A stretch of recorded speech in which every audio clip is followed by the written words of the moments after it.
ಶ್ರೀ ಗುರುಭ್ಯೋ ನಮಃ ಪರಮಗುರುಭ್ಯೋ ನಮಃ ಶ್ರೀ ಶ್ರೀಮದಾನಂದ ತೀರ್ಥ ಭಗವತ್ಪಾದಾಚಾರ್ಯ ಗುರುಭ್ಯೋ ನಮಃ ಹರಿ ಓಂ. ಶ್ರುತೀಶ ಸೇವಾ ಸಮಿತಿ ಚಾರಿಟೇಬಲ್ ಟ್ರಸ್ಟಿನ ವತಿಯಿಂದ ವಿಶೇಷ ಉಪನ್ಯಾಸ ಕಾರ್ಯಕ್ರಮ ಭಾದ್ರಪದ ಮಾಸದ ಮಹಾತ್ಮೆಯನ್ನು ಪಂಡಿತ ಕೇಶವಾಚಾರ್ಯ ಕೆರೂರ್ ಇವರಿಂದ ಆಯೋಜನೆ ಮಾಡಲಾಗಿದೆ. ಪೂಜ್ಯ ಆಚಾರ್ಯರು ಧಾರವಾಡ ಮಹಾನಗರದಲ್ಲಿದ್ದು ಪಾಠ ಪ್ರವಚನವನ್ನು ಮಾಡುತ್ತಾ ಸತ್ಯಾತ್ಮತೀರ್ಥ ಶ್ರೀಪಾದಂಗಳವರಲ್ಲಿ ಸುಧಾಂತ ವೇದಾಂತ ಅಧ್ಯಯನವನ್ನು ಮಾಡಿ ಈಗ ಯಾವ ಸೌರಭದಾಸ್ ಸಾಹಿತ್ಯ ವಿದ್ಯಾಲಯದ ಅಧ್ಯಾಪಕರು ಆಗಿ ಪಾಠ ಪ್ರವಚನದಲ್ಲಿಯೇ ನಿರತರಾಗಿರತಕ್ಕಂತಹ ಆಚಾರ್ಯರು ಇವತ್ತು ಮತ್ತು ನಾಳೆ 2 ದಿವಸಗಳ ಕಾಲ ಈ ಒಂದು ಭಾದ್ರಪದ ಮಾಸದ ಮಹಾತ್ಮೆಯನ್ನು ನಮಗೆ ತಿಳಿಸಿಕೊಡಬೇಕು ಅಂತ ನಮಸ್ಕಾರ ಪೂರ್ವಕವಾಗಿ ಪ್ರಾರ್ಥನೆಯನ್ನು ಮಾಡ್ತಾ ಇದ್ದೆ.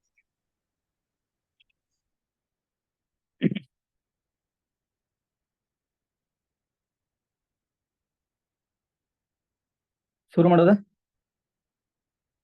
ಮುಕುಂದಚರ್.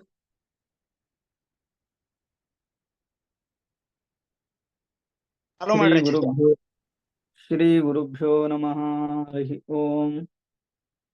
ವಿಶ್ವಸ್ಯೋದಯಮಾತನೋತಿ ತದನುತ್ರಾಣಂ ವಿಧತ್ತೆ ಪುನಃ ಸೌಖ್ಯಾಪ್ತಿತರಃ ನಿಸಾಧನಮಲಂ ವಕ್ತಿಶ್ರುತಿರ್ವ್ಯಂಜಯನ್ ಸ್ವಾಪಂ ಪ್ರಾಪಯತಿ ಶ್ರಮಾಪಹೃತಯೇ ಕಲ್ಪಾವಸಾನೆ ಚ ಯಃ ತಂ ದೇವಂ ಪಿತರಂ ಪತಿಂ ಗುರುತಮಂ ವಂದೇ ರಮಾವಲ್ಲಭಂ. ಲಸತು ಶ್ರೀಮದಾನಂದತೀರ್ಥೇಂದುರ್ನೋರುದಂಬರೆ ಯದ್ವಶಶ್ಚಂದ್ರಿಕಾ ಸ್ವಾಂತ ಸಂತಾಪಂ ವಿನಿಕೃಂತತಿ. ಯಸ್ಯ ವಾಕ್ಕಾಮಧೇನುರ್ನಃ ಕಾಮಿತಾರ್ಥಾನ್ ಪ್ರಯಚ್ಛತಿ ಸೇವಿತಂ ಜಯ ಯೋಗೀಂದ್ರಂ ಕಾಮಪಾಣಚ್ಛಿದಂ ಸದಾ. ಪೂಜ್ಯಾಯ ರಾಘವೇಂದ್ರಾಯ ಸತ್ಯಧರ್ಮರತಾಯ ಚ ಭಜತಾಂ ಕಲ್ಪವೃಕ್ಷಾಯ ನಮತಾಂ ಕಾಮಧೇನವೇ. ಸತ್ಯಾಭಿಘ್ನಕರಾಬ್ಜೋತ್ಥಾನ್ ಪಂಚಾಷಡ್ವರ್ಷ ಪೂಜಕಾನ್ ಸತ್ಯಪ್ರಮೋದತೀರ್ಥಾರ್ಯಾನ್ ನೌಮಿನ್ಯಾಯ ಸುಧಾರತಾನ್. ಆಪಾದಮೌಲಿಪರ್ಯಂತಂ ಗುರುಣಾಮಾಕೃತಿಂ ಸ್ಮರೇತ್ ತೇನ ವಿಘ್ನಾಃ ಪ್ರಣಶ್ಯಂತಿ ಸಿದ್ಧಂತಿ ಚ ಮನೋರಥಾಃ. ಶುಭಾನ್ ಧ್ಯಾಯಂತಿ ಯೇ ಕಾಮಾನ್ ಗುರುದೇವ ಪ್ರಸಾದಜಾನ್ ಇತರಾನಾತ್ಮಪಾಪೋತ್ಥಾನ್ ತೇಷಾಂ ವಿದ್ಯಾ ಭವಿಷ್ಯತಿ.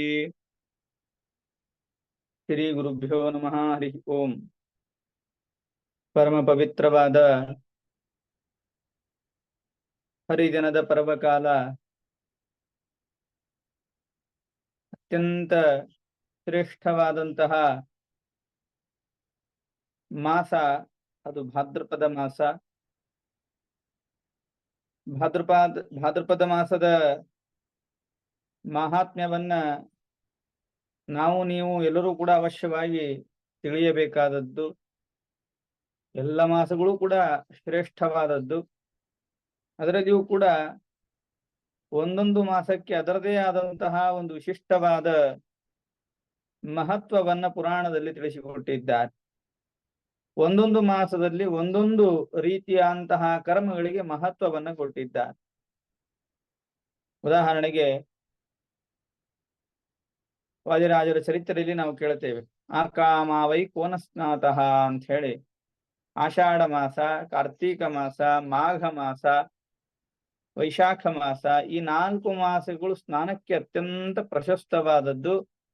ಕೇವಲ ಸ್ನಾನವನ್ನ ಮಾಡಿ ಅತ್ಯಧಿಕವಾದ ಪುಣ್ಯವನ್ನ ಸಂಪಾದನೆ ಮಾಡಬಹುದಾದ್ದು ಈ ಮಾಸಗಳು ಅಂತ ತಿಳಿಸಿಕೊಟ್ಟಿದ್ದಾರೆ.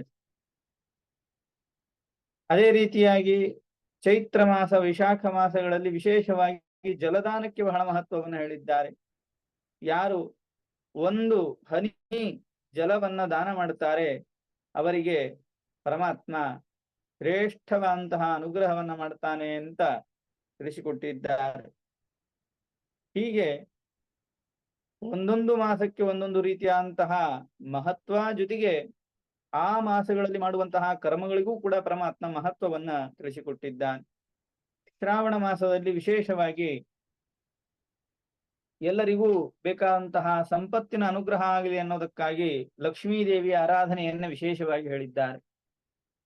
ಲಕ್ಷ್ಮೀದೇವಿಯ ಪೂಜೆಯನ್ನು ಮಾಡಿದಾಗ ಎಲ್ಲರೂ ಎಲ್ಲ ವಿಧವಾದಂತಹ ಸಂಪತ್ತನ್ನ ಪಡೆಯುತ್ತಿದ್ದಾರೆ. ಒಂದು ಜ್ಞಾನ ಸಂಪತ್ತು, ಇನ್ನೊಂದು ಲೌಕಿಕವಾದಂತಹ ಧನಕನಕಾದಿ ಸಂಪತ್ತು ಕೂಡ ಅವಶ್ಯಕವಾದದ್ದು. ಅದನ್ನೂ ಕೂಡ ಜನರು ಪಡಿತಾ ಇದ್ದಾರೆ ಎನ್ನುವುದು ಇದು ಶ್ರಾವಣ ಮಾಸದ ಮಹತ್ವ. ಹೀಗೆ 12 ಮಾಸಗಳಿಗೆ ಒಂದೊಂದು ಶ್ರೇಷ್ಠವಾದಂತಹ ಕರ್ಮವನ್ನು ವಿಧಾನ ಮಾಡಿ ನಮಗೆ ಆ ಎಲ್ಲ ಮಾಸಗಳಲ್ಲಿ ಮನುಷ್ಯ ಅಲಸ್ಯನಾಗಬಾರದು ಅನ್ನೋದಕ್ಕಾಗಿ ಪ್ರತಿ ಮಾಸದಲ್ಲಿಯೂ ಕೂಡ ಸ್ನಾನದ ಮಹತ್ವವಂತೂ ವಿಶೇಷವಾಗಿ ಹೇಳಿದ್ದಾರೆ. ಪ್ರಾತಃ ಕಾಲದಲ್ಲಿ ಸ್ನಾನವನ್ನು ಮಾಡೋಣದರಿಂದ ಅಧಿಕವಾದ ಲಾಭ, ಆರೋಗ್ಯದ ದೃಷ್ಟಿ ಜೊತೆಗೆ ಸಾಧನೆಯ ದೃಷ್ಟಿ ಎರಡರಿಂದಲೂ ಕೂಡ ಮಹತ್ವವನ್ನ ಪಡೆಯಬಹುದಾಗಿದೆ. ಆ ರೀತಿಯಾಗಿ ಮಾಸಗಳ ಮಹಾತ್ಮ್ಯದ ಸರಣಿ ಉಪನ್ಯಾಸವನ್ನ ನಮ್ಮ ಶ್ರುತೀಶ ಸೇವಾ ಸಮಿತಿಯವರು, ನಮ್ಮ ಮುಕುಂದಾಚಾರ್ಯರು ಮೊದಲಾದವರು ಎಲ್ಲರೂ ಕೂಡ ಆಯೋಜನೆಯನ್ನ ಮಾಡಿದ್ದಾರೆ. ಅದರಲ್ಲಿ ನನ್ನ ಪಾಲಿಗೆ ಬಂದದ್ದು ಅದು ಭಾದ್ರಪದ ಮಾಸದ ಮಹಾತ್ಮ್ಯ. ಈಗಾಗಲೇ ಭಾದ್ರಪದ ಮಾಸ ಅರ್ಧ ಕಳೆದು ಹೋಗಿದೆ, ಇನ್ನೇನ್ ಅದರ ಮಹಾತ್ಮ್ಯವನ್ನು ಹೇಳ್ತೀರಿ ಆಚಾರ ಅಂತ ಅನ್ಬೇಡ್ರಿ. ಭಾದ್ರಪದ ಮಾಸ ಇನ್ನು ಇದೆ. ಜೊತೆಗೆ ಈ ಸಲ ನಾವು ಸರಿಯಾಗಿ ಆ ಮಾಸದ ಮಹಾತ್ಮ್ಯವನ್ನ ತಿಳಿದಾಗ ಮುಂದಿನ ಬಾರಿ ಆ ಮಾಸದಲ್ಲಿ ಏನೆಲ್ಲ ಕ್ರಮಗಳನ್ನ ಮಾಡಬಹುದು, ಹೇಗೆ ಮಾಡಬೇಕು ಅನ್ನುವಂತಹ ಮಾಹಿತಿಯನ್ನು ಇಟ್ಟುಕೊಂಡು ಆಚರಣೆಯನ್ನ ಮಾಡಿದಾಗ ವಿಶೇಷವಾದಂತಹ ಫಲವನ್ನ ಪಡಿಲಿಕ್ಕೆ ಸಾಧ್ಯ ಅಂತ ಚಿಂತನೆಯನ್ನ ಮಾಡುತ್ತಾ ಈ ಭಾದ್ರಪದ ಮಾಸದ ಮಹಾತ್ಮ್ಯವನ್ನ ಬ್ರಹ್ಮದೇವರು ಹಾಗೂ ನಾರದರ ಸಂವಾದ ಮೂಲಕವಾಗಿ ನಮಗೆ ಪುರಾಣ ತಿಳಿಸಿಕೊಡ್ತಾ ಇದೆ. ಭಾದ್ರಪದ ಮಾಸವನ್ನ ತಿಳಿಸಿಕೊಡುವಂತಹ ಈ ಗ್ರಂಥದಲ್ಲಿ 21 ಅಧ್ಯಾಯಗಳನ್ನು ಸಂಗ್ರಹ ಮಾಡಿದ್ದಾರೆ. ನಿಮಗೆಲ್ಲ ಗೊತ್ತದ ಭಾದ್ರಪದ ಮಾಸ ಅಂದ್ರೆ ಪ್ರಧಾನವಾಗಿ ಬರುವಂತಹದ್ದೇನು ಅಂದ್ರೆ ಗಣೇಶನ ಹಬ್ಬ. ಗಣೇಶನ ಹಬ್ಬ ಅದು ಪ್ರಧಾನವಾಗಿ ಬರ್ತದೆ. ಯಾಕಂದ್ರೆ ನಾವೆಲ್ಲ ಇವತ್ತು ಏಕಾದಶಿ ನೆನೆಸಬಾರದು, ಗಣೇಶನ ಹೆಸರನ್ನ ಹೇಳ್ಕೊಂಡು ಚೆನ್ನಾಗಿ ಕಡುಬು, ಮೋದಕ, ಆಂಬೋಡೆ ಇವುಗಳನ್ನ ಮಾಡ್ಕೊಂಡು ತಿನ್ಲಿಕ್ಕೆ ಸಾಧ್ಯ. ಆದ್ದರಿಂದ ಯಾವ ಭಾದ್ರಪದ ಮಾಸ ಅಂದ ತಕ್ಷಣ ನಮ್ಮ ತಲೆಗೆ ಬರೋದೇ ಮುಖ್ಯವಾಗಿ ಗಣೇಶ ಚತುರ್ಥಿ. ಅದು ಒಂದು ಪ್ರಧಾನವಾದಂತಹ ಹಬ್ಬ. ಅದರ ಜೊತೆಗೆ ಇನ್ನು ಅನೇಕ ಹಬ್ಬಗಳನ್ನ ಪುರಾಣ ನಮಗೆ ತಿಳಿಸಿಕೊಡುತ್ತದೆ. ಜೊತೆಗೆ ಇದರೆಲ್ಲರ ಮೇಲೆ ಕಲಶಪ್ರಾಯವಾಗಿರೋದು ಭಾದ್ರಪದ ಮಾಸದ ವೈಶಿಷ್ಟ್ಯ ಅಂದ್ರ ಭಾದ್ರಪದ ಮಾಸ ಶುಕ್ಲ ಪಕ್ಷ ದ್ವಾದಶಿ ದಿವಸ ಪರಮಾತ್ಮ ವಾಮನ ರೂಪಿಯಾಗಿ ಅವತಾರವನ್ನ ಮಾಡಿದ್ದಾನೆ. ಇದು ಬಹಳ ವಿಶೇಷವಾದಂತಹ ಪರ್ವಕಾಲ ನೋಡ್ರಿ. ಇನ್ನು ಉಳಿದ ಎಲ್ಲಾ ಮಾಸಗಳೂ ಕೂಡ ಉಂಟು, ಆದ್ರೆ ಯಾವ ಮಾಸದಲ್ಲಿ ಪರಮಾತ್ಮನ ಅವತಾರವಾಗಿದೆ ಆ ಮಾಸ ಇದು ಅತ್ಯಂತ ಶ್ರೇಷ್ಠ. ಯಾಕೆ? ಪರಮಾತ್ಮನ ಅವತಾರಕ್ಕೆ ಕಾರಣೀಭೂತವಾದಂತಹ ಕಾಲ, ಆದ್ರಿಂದಲೇನೆ ಶ್ರೇಷ್ಠ. ಇನ್ಯಾವ ಕಾರಣಗಳು ಕೂಡ ಬೇಕಾಗಿಲ್ಲ. ಪರಮಾತ್ಮ ಚೈತ್ರ ಮಾಸದಲ್ಲಿ ಅವತಾರವನ್ನು ಮಾಡಿದ್ದಾನೆ ರಾಮನಾಗಿ. ಹೀಗಾಗಿ ಚೈತ್ರ ಮಾಸ ಬಹಳ ಶ್ರೇಷ್ಠವಾದದ್ದು. ಅದೇ ರೀತಿಯಾಗಿ ಪರಮಾತ್ಮ ಕೃಷ್ಣನಾಗಿ ಅವತಾರವನ್ನ ಮಾಡಿದ್ದು ಶ್ರಾವಣ ಮಾಸದಲ್ಲಿ, ಶ್ರಾವಣ ಭಾದ್ರಪದ ಮಧ್ಯಗಳಲ್ಲಿ ಅಂತ ಇಲ್ಲೇ ಪುರಾಣದಲ್ಲಿ ತಿಳಿಸಿಕೊಡ್ತಾರೆ. ಇರ್ಲಿ, ಅಂತೂ ಶ್ರಾವಣ ಮಾಸ ಕೃಷ್ಣ ಪಕ್ಷದಲ್ಲಿ ಪರಮಾತ್ಮ ಅವತಾರವನ್ನ ಮಾಡಿದ್ದಾನೆ. ಹೀಗಾಗಿ ಶ್ರಾವಣ ಮಾಸ ಅತ್ಯಂತ ಶ್ರೇಷ್ಠವಾದ ಮಾಸ. ಜೊತೆಗೆ ಭಾದ್ರಪದ ಮಾಸದಲ್ಲಿ ಪರಮಾತ್ಮ ವಾಮನನಾಗಿ ಅವತಾರವನ್ನ ಮಾಡಿದ್ದಾನೆ. ಆದ್ದರಿಂದ ಜೊತೆಗೆ ಇನ್ನೂ ಅನೇಕ ರೂಪಗಳಿಂದ ಪರಮಾತ್ಮ ಅವತಾರ ಮಾಡಿ ಅಂದ್ರೆ ನಮಗ್ ಗೊತ್ತಿಲ್ಲ ಅಷ್ಟೇ. ಇದೇ ಭಾದ್ರಪದ ಮಾಸದ ದ್ವಿತೀಯ ದಿವಸ ಪರಮಾತ್ಮ ಧನ್ವಂತರಿ ನಾಮಕನಾಗಿ ಅವತಾರವನ್ನ ಮಾಡಿದ್ದಾನೆ. ನಮ್ಮೆಲ್ಲರ ರೋಗಗಳನ್ನ ಪರಿಹಾರ ಮಾಡಿ ಒಳ್ಳೆಯ ಸತ್ವಯುತವಾದಂತಹ ಆರೋಗ್ಯವನ್ನ ಕೊಟ್ಟು ನಮ್ಮ ಸಾಧನೆಯನ್ನ ಮಾಡಿಸುವುದಕ್ಕಾಗಿ ಪರಮಾತ್ಮ ಧನ್ವಂತರಿ ರೂಪದಿಂದ ಅವತಾರವನ್ನ ಮಾಡಿದ್ದಾನೆ. ನಾವೆಲ್ಲ ಸಾಧನೆ ಮಾಡ್ಲಿಕ್ಕೆ ಸ್ಥಳ ಬೇಕು ನೋಡ್ರಿ. ಸ್ಥಳ ಇದ್ರೆ ಸಾಧನೆ, ಸ್ಥಳನೇ ಇಲ್ಲ ಅಂದ್ರೆ ಎಲ್ಲಿ ಸಾಧನೆಯನ್ನ ಮಾಡಬೇಕು? ಶ್ರೀಮದ್ ಭಾಗವತದ ಪಂಚಮ ಸ್ಕಂದದಲ್ಲಿ ಮತ್ತ ಕೇಳ್ತೀವಿ ನಾವು, ತೃತೀಯ ಸ್ಕಂದದಲ್ಲಿ ಬ್ರಹ್ಮದೇವರು ಸ್ವಯಂಭೂ ಮನುವನ್ನ ಸೃಷ್ಟಿ ಮಾಡಿದ ಮೇಲೆ ಸೃಷ್ಟಿಯನ್ನ ಮಾಡ್ಬೇಕು ನೀನು ಅಂತಂದಾಗ, ಎಲ್ಲಿ ಸೃಷ್ಟಿ ಮಾಡ್ಲಿ ನಾನು, ಯಾವ ಪ್ರದೇಶನೇ ಇಲ್ಲ, ಹೇಗ್ ಮಾಡ್ಬೇಕು, ಸ್ಥಳ ಬೇಕಲ್ಲ ಅಂತಂದಾಗ, ಆಗ ಪ್ರಳಯದ ಕಾಲದ ಜಲದಲ್ಲಿ ಅದು ಭೂಮಿ ಮುಳುಗಿ ಹೋಗಿತ್ತು. ಅಂತಹ ಸಂದರ್ಭದಲ್ಲಿ ಬ್ರಹ್ಮದೇವರು ವಿಶೇಷವಾಗಿ ವರಾಹದೇವರ ಚಿಂತನೆಯನ್ನ ಮಾಡಿದಾಗ ವರಾಹ ರೂಪದಿಂದ ಪರಮಾತ್ಮ ಆ ಬ್ರಹ್ಮದೇವರ ನಾಸಾಪುಟದಿಂದ ಅವತಾರವನ್ನ ಮಾಡಿ ಭೂಮಿಯನ್ನ ಉದ್ಧರಿಸಿಕೊಟ್ಟ. ಹೀಗಾಗಿ ವರಾಹ ಜಯಂತಿ ಅದು ಭಾದ್ರಪದ ಮಾಸ ದ್ವಿತೀಯ ದಿವಸ, ಶುದ್ಧ ದ್ವಿತೀಯ ದಿವಸ ಇದೆ. ಹೀಗೆ ಪರಮಾತ್ಮ ವಿಶೇಷವಾಗಿ ಧನ್ವಂತರಿ ರೂಪದಿಂದ, ವರಾಹ ರೂಪದಿಂದ, ವಾಮನ ರೂಪದಿಂದ ವಿಜಯ ನಾಮ ಸಾ ಪ್ರೋಕ್ತ ಯಸ್ಯಾಂ ಜನ್ಮ ವಿದುರ್ಹರೇಹೇ. ವಿಜಯ ಅಂತ ಈ ದ್ವಾದಶಿಗೆ ಹೆಸರು. ನಾಳೆ ದಿವಸ ಶ್ರವಣೋಪಾಸ ಇದೆ ನೋಡ್ರಿ. ಈ ಶ್ರವಣೋಪಾಸವನ್ನ ಮಾಡುವಂತಹ ಈ ದ್ವಾದಶಿಗೆ ವಿಜಯ ಅಂತ ಹೆಸರು. ಯಾಕೆ ಅಂದ್ರೆ ಯಾವ ದಿನದಲ್ಲಿ ಪರಮಾತ್ಮ ವಿಜಯಪ್ರದನಂತಹ ಪರಮಾತ್ಮ ಅವತಾರವನ್ನು ಮಾಡಿದ ಆ ಕಾರಣದಿಂದಲೇನೆ ಅದಕ್ಕೆ ವಿಜಯ ಅನ್ನುವಂತಹ ನಾಮವೂ ಬಂತು ಅಂತ ತಿಳಿಸಿಕೊಡ್ತಾರೆ. ನಾಳೆ ದಿವಸ ಆ ಶ್ರವಣ ದ್ವಾದಶಿಯ ಮಹತಿಯನ್ನು ಚಿಂತನೆ ಮಾಡುವಾಗ ವಿಶೇಷವಾದ ಚಿಂತನೆಯನ್ನ ಮಾಡೋಣ. ಹೀಗೆ ಅನೇಕ ಹಬ್ಬಗಳು, ಜೊತೆಗೆ ಇದರ ಜೊತೆಗೆ ವಿಶೇಷವಾಗಿ ನಾವೆಲ್ಲ ಯೋಗ್ಯವಂತಹ ಸಂತಾನಾದಿಗಳನ್ನು ಪಡೆದು ನಮ್ಮ ವಂಶದ ಅಭಿವೃದ್ಧಿಯನ್ನು ಮಾಡಬೇಕು ಅಂತ ಅನ್ನೋದಾದ್ರೆ ಪಿತೃಗಳ ಒಂದು ಅನುಗ್ರಹ ಬೇಕು. ಗರುಡ ಪುರಾಣ ತಿಳಿಸುವಂತೆ ಪಿತಾ ದದಾತಿ ಸತ್ಪುತ್ರಂ ಗೋಧನಾನಿ ಪಿತಾಮಹ ಅಂತ ಹೇಳಿದೆ. ಪಿತಾ ವಿಶೇಷವಾಗಿ ಸತ್ಪುತ್ರ ಪ್ರದನಾಗಿದ್ದಾನೆ. ಗೋ ಸಂಪತ್ತನ್ನ ವಿಶೇಷವಾಗಿ ಪಿತಾಮಹ ಕೊಡುವನಿದ್ದಾನೆ. ಹೀಗಾಗಿ ಅಂತಹ ಪಿತೃಗಳ ಅನುಗ್ರಹವೂ ಕೂಡ ನಮ್ಮ ಮೇಲೆ ಇರಬೇಕು ಅನ್ನೋದಕ್ಕಾಗಿ ಪಕ್ಷಮಾಸ ಪಿತೃಗಳ ಆರಾಧನೆಯನ್ನ ಮಾಡುವುದಕ್ಕಾಗಿಯೇ ಇರುವಂತಹ ಒಂದು ಶ್ರೇಷ್ಠವಾದ ಪರ್ವಕಾಲ. ಹೀಗೆ ಅನೇಕ ವಿಶೇಷತೆಗಳನ್ನು ಒಳಗೊಂಡಂತಹ ಮಾಸ ಅದು ಭಾದ್ರಪದ ಮಾಸ ಅಂತ ನಾವು ಚಿಂತನೆಯನ್ನ ಮಾಡಬಹುದು. ಅಂತಹ ಭಾದ್ರಪದ ಮಾಸದ ಮಹಿಮೆಯನ್ನ ಇವತ್ತು ಹಾಗೂ ನಾಳೆ 2 ದಿನಗಳ ಕಾಲ ಯಥಾಮತಿಗಳಾಗಿ ಯಥಾ ಪ್ರಯತ್ನಶೀಲರಾಗಿ ತಿಳಿಯುವಂತಹ ಪ್ರಯತ್ನವನ್ನ ಮಾಡೋಣ. ನಾರದರು ಪ್ರಶ್ನೆಯನ್ನ ಮಾಡ್ತಾ ಇದ್ದಾರೆ. ಭೋ ಬ್ರಹ್ಮನ್ ವದ ಮಾಹಾತ್ಮ್ಯಂ ತಥಾ ಭಾದ್ರಪದಸ್ಯ ಚ ಕೋ ದೇವಃ ಕಿಂ ಫಲಂ ತಸ್ಯ ಕಿಂ ದಾನಂ ತತ್ರ ಕೋ ವಿಧಿಃ. ನಾರದರ ಪ್ರಶ್ನೆ, ಸ್ವಾಮಿ ಭಾದ್ರಪದ ಮಾಸದ ಮಾಹಾತ್ಮ್ಯವನ್ನು ಹೇಳ್ರಿ. ಆ ಭಾದ್ರಪದ ಮಾಸಕ್ಕೆ ಅಭಿಮಾನ್ಯ ಅಂತಹ ದೇವತೆ ಯಾರು? ಕಿಂ ಫಲಂ ತಸ್ಯ, ಏನು ಫಲವನ್ನ ಅವನು ಕೊಡ್ತಾನೆ? ಕಿಂ ದಾನಂ ತತ್ರ ಕೋ ವಿಧಿ, ಯಾವ ದಾನವನ್ನ ಮಾಡಬೇಕು, ಏನು ವಿಧಿ ಇದೆ, ಅದನ್ನೆಲ್ಲ ಸವಿಸ್ತಾರವಾಗಿ ತಾವು ಉಪದೇಶವನ್ನ ಮಾಡಬೇಕು ಅಂತ ನಾರದರು ಬ್ರಹ್ಮದೇವರಿಗೆ ಪ್ರಶ್ನೆಯನ್ನ ಮಾಡಿದಾಗ ಬ್ರಹ್ಮದೇವರು ಉತ್ತರವನ್ನು ಕೊಡ್ತಾ ಇದ್ದಾರೆ. ಬ್ರಹ್ಮೋವಾಚ ಶೃಣು ಭಾದ್ರಪದಸ್ಯಾಪಿ ಮಾಹಾತ್ಮ್ಯಂ ಅಪನಾಶನಂ ಯಸ್ಯ ಶ್ರವಣ ಮಾತ್ರೇಣ ಸುಖಂ ಸಂಪದ್ಯತೆ ನರಹ. ಬ್ರಹ್ಮದೇವರು ಹೇಳ್ತಾರೆ, ನಾರದರೇ ಭಾದ್ರಪದ ಮಾಸದ ಮಹಾತ್ಮ್ಯವನ್ನು ಹೇಳ್ತೀನಿ ಕೇಳ್ರಿ. ಆ ಭಾದ್ರಪದ ಮಾಸದ ಮಹಾತ್ಮ್ಯವನ್ನ ಶ್ರವಣ ಮಾಡಿದ್ರೆ ಸಾಕು, ಎಲ್ಲಾ ಪಾಪಗಳು ಕೂಡ ಪರಿಹಾರವಾಗಿ ಬಿಡುತ್ತದೆ. ಯಾವ ಭಾದ್ರಪದ ಮಾಸದ ಶ್ರವಣವನ್ನ ಮಾಡೋದರಿಂದಲೇನೆ ಮನುಷ್ಯ ಸುಖವನ್ನ ಪಡೀತಾ ಇದ್ದಾನೆ. ನಾವೆಲ್ಲ ಸುಖ ಆಗುವುದಕ್ಕಾಗಿಯೇ ಅನೇಕ ಪ್ರಯತ್ನಗಳನ್ನ ಮಾಡುತ್ತೇವೆ. ಆದ್ರೆ ಆ ಸುಖ ಅದು ಕೇವಲ ಭಾದ್ರಪದ ಮಾಸದ ಶ್ರವಣದಿಂದ ಆಗ್ತದೆ ಅಂತ ಹೇಳ್ತಾ ಅನೇಕ ದೃಷ್ಟಾಂತಗಳನ್ನು ಕೊಟ್ಟು ಭಾದ್ರಪದ ಮಾಸದ ಶ್ರೇಷ್ಠತೆಯನ್ನ ವರ್ಣನೆ ಮಾಡುತ್ತಾರೆ. ಅದ್ರ ಒಂದು ಮಾತನ್ನು ಬ್ರಹ್ಮದೇವರು ಹೇಳುತ್ತಾರೆ, ತಥಾ ಭಾದ್ರಪದೋ ಮಾಸೋ ಪಿತॄಣಾಂ ತೃಪ್ತಿದೋ ಮತಃ ದೇವಾನಾಂಚ ಪಿತॄಣಾಂಚ ತೃಪ್ತಿದಾಯಿ ಸದಾ ತಪಃ. ಭಾದ್ರಪದ ಮಾಸದ ವೈಶಿಷ್ಟ್ಯ ಏನು ಅಂದ್ರ ದೇವತೆಗಳಿಗೂ ಪಿತೃಗಳಿಗೂ ವಿಶೇಷವಾಗಿ ತೃಪ್ತಿದಾಯಕವಾದ್ದು. ಈಗ ನಾನು ಹೇಳುವಾಗ ಹೇಳಿದೆ, ಪಿತೃಗಳ ಆರಾಧನೆಯನ್ನು ಕೂಡ ಇದೇ ಮಾಸದಲ್ಲೇನೆ ನಾವು ವಿಶೇಷವಾಗಿ ಮಾಡ್ತಾ ಇದ್ದೇವೆ ಅಂತ ಹೇಳಿ. ಹೀಗಾಗಿ ಒಂದು ಕಡೆ ದೇವತೆಗಳಿಗೆ, ಇನ್ನೊಂದು ಕಡೆ ಪಿತೃಗಳಿಗೆ ಇದು ಸಂತೋಷದಾಯಕವಾಗಿದೆ. ಆದ್ದರಿಂದ ಇಂತಹ ಶ್ರೇಷ್ಠವಾದ ಮಾಸ ಇನ್ನೊಂದಿಲ್ಲ ಅಂತ ಬ್ರಹ್ಮದೇವರು ನಾರದರನ್ನು ಕುರಿತು ತಿಳಿಸಿಕೊಡ್ತಾ ಇದ್ದಾರೆ.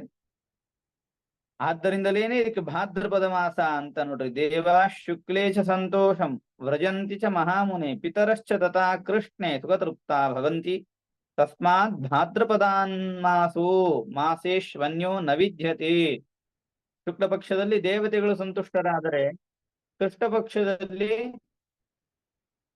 ಪಿತೃಗಳು ಸಂತುಷ್ಟರಾಗ್ತಾ ಇದ್ದಾರೆ. ಹೀಗಾಗಿಯೇನೆ ಭಾದ್ರಪದ ಮಾಸ ಅಂತ ಇದಕ್ಕೆ ಹೆಸರು. ಭಾದ್ರಪದ ಅಂದ್ರ ಭದ್ರ, ಮಂಗಲವನ್ನು ಉಂಟು ಮಾಡುವಂತಹದ್ದು. ದೇವತೆಗಳ ಆರಾಧನೆಯನ್ನು ಮಾಡಿದ್ದರಿಂದ ವಿಶೇಷವಾಗಿ ಮನುಷ್ಯರಿಗೆ, ಅದೇ ರೀತಿಯಾಗಿ ಪಿತೃಗಳ ಆರಾಧನೆಯನ್ನ ಮಾಡಿದ್ದರಿಂದ ಮನುಷ್ಯರಿಗೆ ಮಂಗಲವನ್ನು ಉಂಟು ಮಾಡುತ್ತದೆ. ಆದ್ದರಿಂದ ಇದಕ್ಕೆ ಭಾದ್ರಪದ ಮಾಸ ಅಂತ ಹೆಸರು ಅಂತ ತಿಳಿಸಿಕೊಡ್ತಾ ಇದ್ದಾರೆ. ಇಂತಹ ಭಾದ್ರಪದ ಮಾಸ ಏನದ ನೋಡ್ರಿ, ಇಲ್ಲಿ ಮಾಡುವಂತಹ ಪ್ರತಿಯೊಂದು ಕರ್ಮಗಳಿಗೂ ವಿಶೇಷವಾದಂತಹ ಪುಣ್ಯ ಇದೆ. ಸ್ನಾನ ದಾನಾದಿಕೈಶ್ಚೈವ ಗತಿದಾಯಿ ನ ಸಂಶಯ. ಭದ್ರದಾಯಿ ಭಾದ್ರಪದೋ ಭದ್ರಕರ್ಮ ಕೃತಾಂ ಸದಾ. ನೋಡ್ರಿ, ಅದರ ಮಹತ್ವವನ್ನು ತಿಳಿಸಿಕೊಡ್ತಾ ಇದ್ದಾರೆ. ಸ್ನಾನ, ದಾನ ಇವೇ ಮೊದಲಾದಂತಹ ಕರ್ಮಗಳನ್ನ ಮಾಡೋದರಿಂದಲೇನೆ ಶ್ರೇಷ್ಠವಾದ ಗತಿಯನ್ನ ಮನುಷ್ಯ ಹೊಂದುತ್ತಾನೆ ಅನ್ನೋ ಕಾರಣಕ್ಕಾಗಿ ಭದ್ರದಾಯಿ, ಭದ್ರ ಅಂದ್ರೆ ಶಾಶ್ವತವಾದ ಸ್ಥಾನ, ಆ ಶಾಶ್ವತವಾದ ಸ್ಥಾನವನ್ನ ಕೊಡ್ತದೆ ಅನ್ನೋದಕ್ಕಾಗಿಯೇನೆ ಇದಕ್ಕೆ ಭಾದ್ರಪದ ಮಾಸ ಅಂತನೂ ಕರೀತಾರ. ಮೇಲೆ ಒಂದು ಕಾರಣವನ್ನ ಕೊಟ್ಟಿದ್ದಾರೆ, ಈಗ ಇನ್ನೊಂದು ಕಾರಣವನ್ನ ಕೊಡ್ತಾ ಇದ್ದಾರೆ. ಅಭದ್ರದೋ ಹ್ಯಭದ್ರಾಣ ತಸ್ಮಾತ್ ಭಾದ್ರಪದೋ ಮತಃ ಭಾದ್ರಸ್ನಾನೇ ಕೃತಮತಿ ಸಯಾತಿ ಪರಮಾಂ ಗತಿಂ. ಮನುಷ್ಯನ ಜೀವನ ಏನದ ನೋಡ್ರಿ, ಇದು ಅಭದ್ರ. ಭಾಗವತದ ಸಪ್ತಮ ಸ್ಕಂದದಲ್ಲಿ ಪ್ರಹ್ಲಾದರಾಜರು ಹೇಳುವಂತೆ ಇದು ಅಸ್ಥಿರ ಹಾಗೂ ಅಶಾಶ್ವತ. ನಮ್ಮ ಜೀವನ ಎಷ್ಟು ದಿವಸ ಇರ್ತದ ಗೊತ್ತಿಲ್ಲ, ಎಷ್ಟೊತ್ತಿರ್ತದ ಗೊತ್ತಿಲ್ಲ.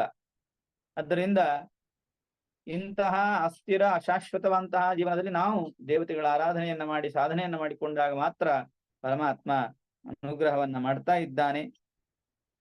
ಈ ಮಾಸದಲ್ಲಿ ಯಾರು ಶ್ರಾದ್ದಾದಿ ಕರ್ಮಗಳನ್ನು ಶ್ರದ್ಧೆಯಿಂದ ಮಾಡುತ್ತಾರೆ ಅವರು ನಿಶ್ಚಿತವಾಗಿಯೂ ಕೂಡ ಮೋಕ್ಷವನ್ನ ಹೊಂದುತ್ತಾರೆ ಅಂತ ನೋಡ್ರಿ. ಪುರಾಣ ತಿಳಿಸುವಾಗ ಹೇಳ್ತದೆ, ಯಃ ಕಶ್ಚನ ಶ್ರಾದ್ದಕಾರಿ ಮುಕ್ತಿಮೇತಿ ನ ಸಂಶಯ, ಮುಕ್ತಿಮೇತೆ ನ ಸಂಶಯ. ಶ್ರಾದ್ದವನ್ನ ಮಾಡಿದರೆ, ಕೇವಲ ಪಿತೃಗಳ ಆರಾಧನೆಯನ್ನ ಮಾಡಿದರೆ ಆಗ ಅವನು ನಿಶ್ಚಿತವಾಗಿಯೂ ಕೂಡ ಮೋಕ್ಷವನ್ನ ಹೊಂದುತ್ತಾನೆ. ಪಿತೃದೇವತೆಗಳ ಆರಾಧನೆಯನ್ನ ಮಾಡಿದಾಗ ಮೋಕ್ಷವನ್ನ ಹೊಂದುತ್ತಾನೆ ಅಂದ್ರೆ ಕಿಮುತ, ದೇವತೆಗಳ ಆರಾಧನೆಯನ್ನ ಮಾಡಿದಾಗ ಕಿಮುತ, ದೇವದೇವೋತ್ತಮನ ಅಂತಹ ಪರಮಾತ್ಮನ ಆರಾಧನೆಯನ್ನ ಮಾಡಿದಾಗ ಮೋಕ್ಷವನ್ನು ಹೊಂದುತ್ತಾನೆ ಅಂತ ಹೇಳೋದೇನದು. ನಿಶ್ಚಿತವಾಗಿಯೂ ಕೂಡ ಮೋಕ್ಷವನ್ನ ಹೊಂದುತ್ತಾನೆ ಅಂತ ಕೈಮುತ್ಯ ಪ್ರಮಾಣದಿಂದ ತಿಳಿಸಿಕೊಡ್ತಾ ಇದ್ದಾರೆ. ಪಿತೃದೇವತೆಗಳೆಲ್ಲ ಕಾಯ್ತಾ ಇರ್ತಾರಂತ್ರೆ.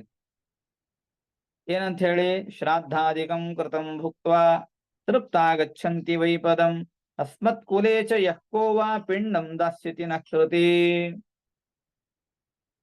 ಯಾರಾದ್ರೂ ನಮ್ಮ ವಂಶದಲ್ಲಿ ಹುಟ್ಟಿದಂತಹ ಸಜ್ಜನರು ನಮಗಾಗಿ ಶ್ರಾದ್ದವನ್ನ ಮಾಡಿ ಪಿಂಡವನ್ನ ಕೊಡ್ತಾರೇನೋ ಅಂತ ಪಿತೃದೇವತೆಗಳೆಲ್ಲ ಕಾಯ್ತಾ ಇರ್ತಾರಂತೆ. ಆದ್ದರಿಂದ ಇಂತಹ ಶ್ರೇಷ್ಠವಾದ ಮಾಸ ಅದು ಭಾದ್ರಪದ ಮಾಸ.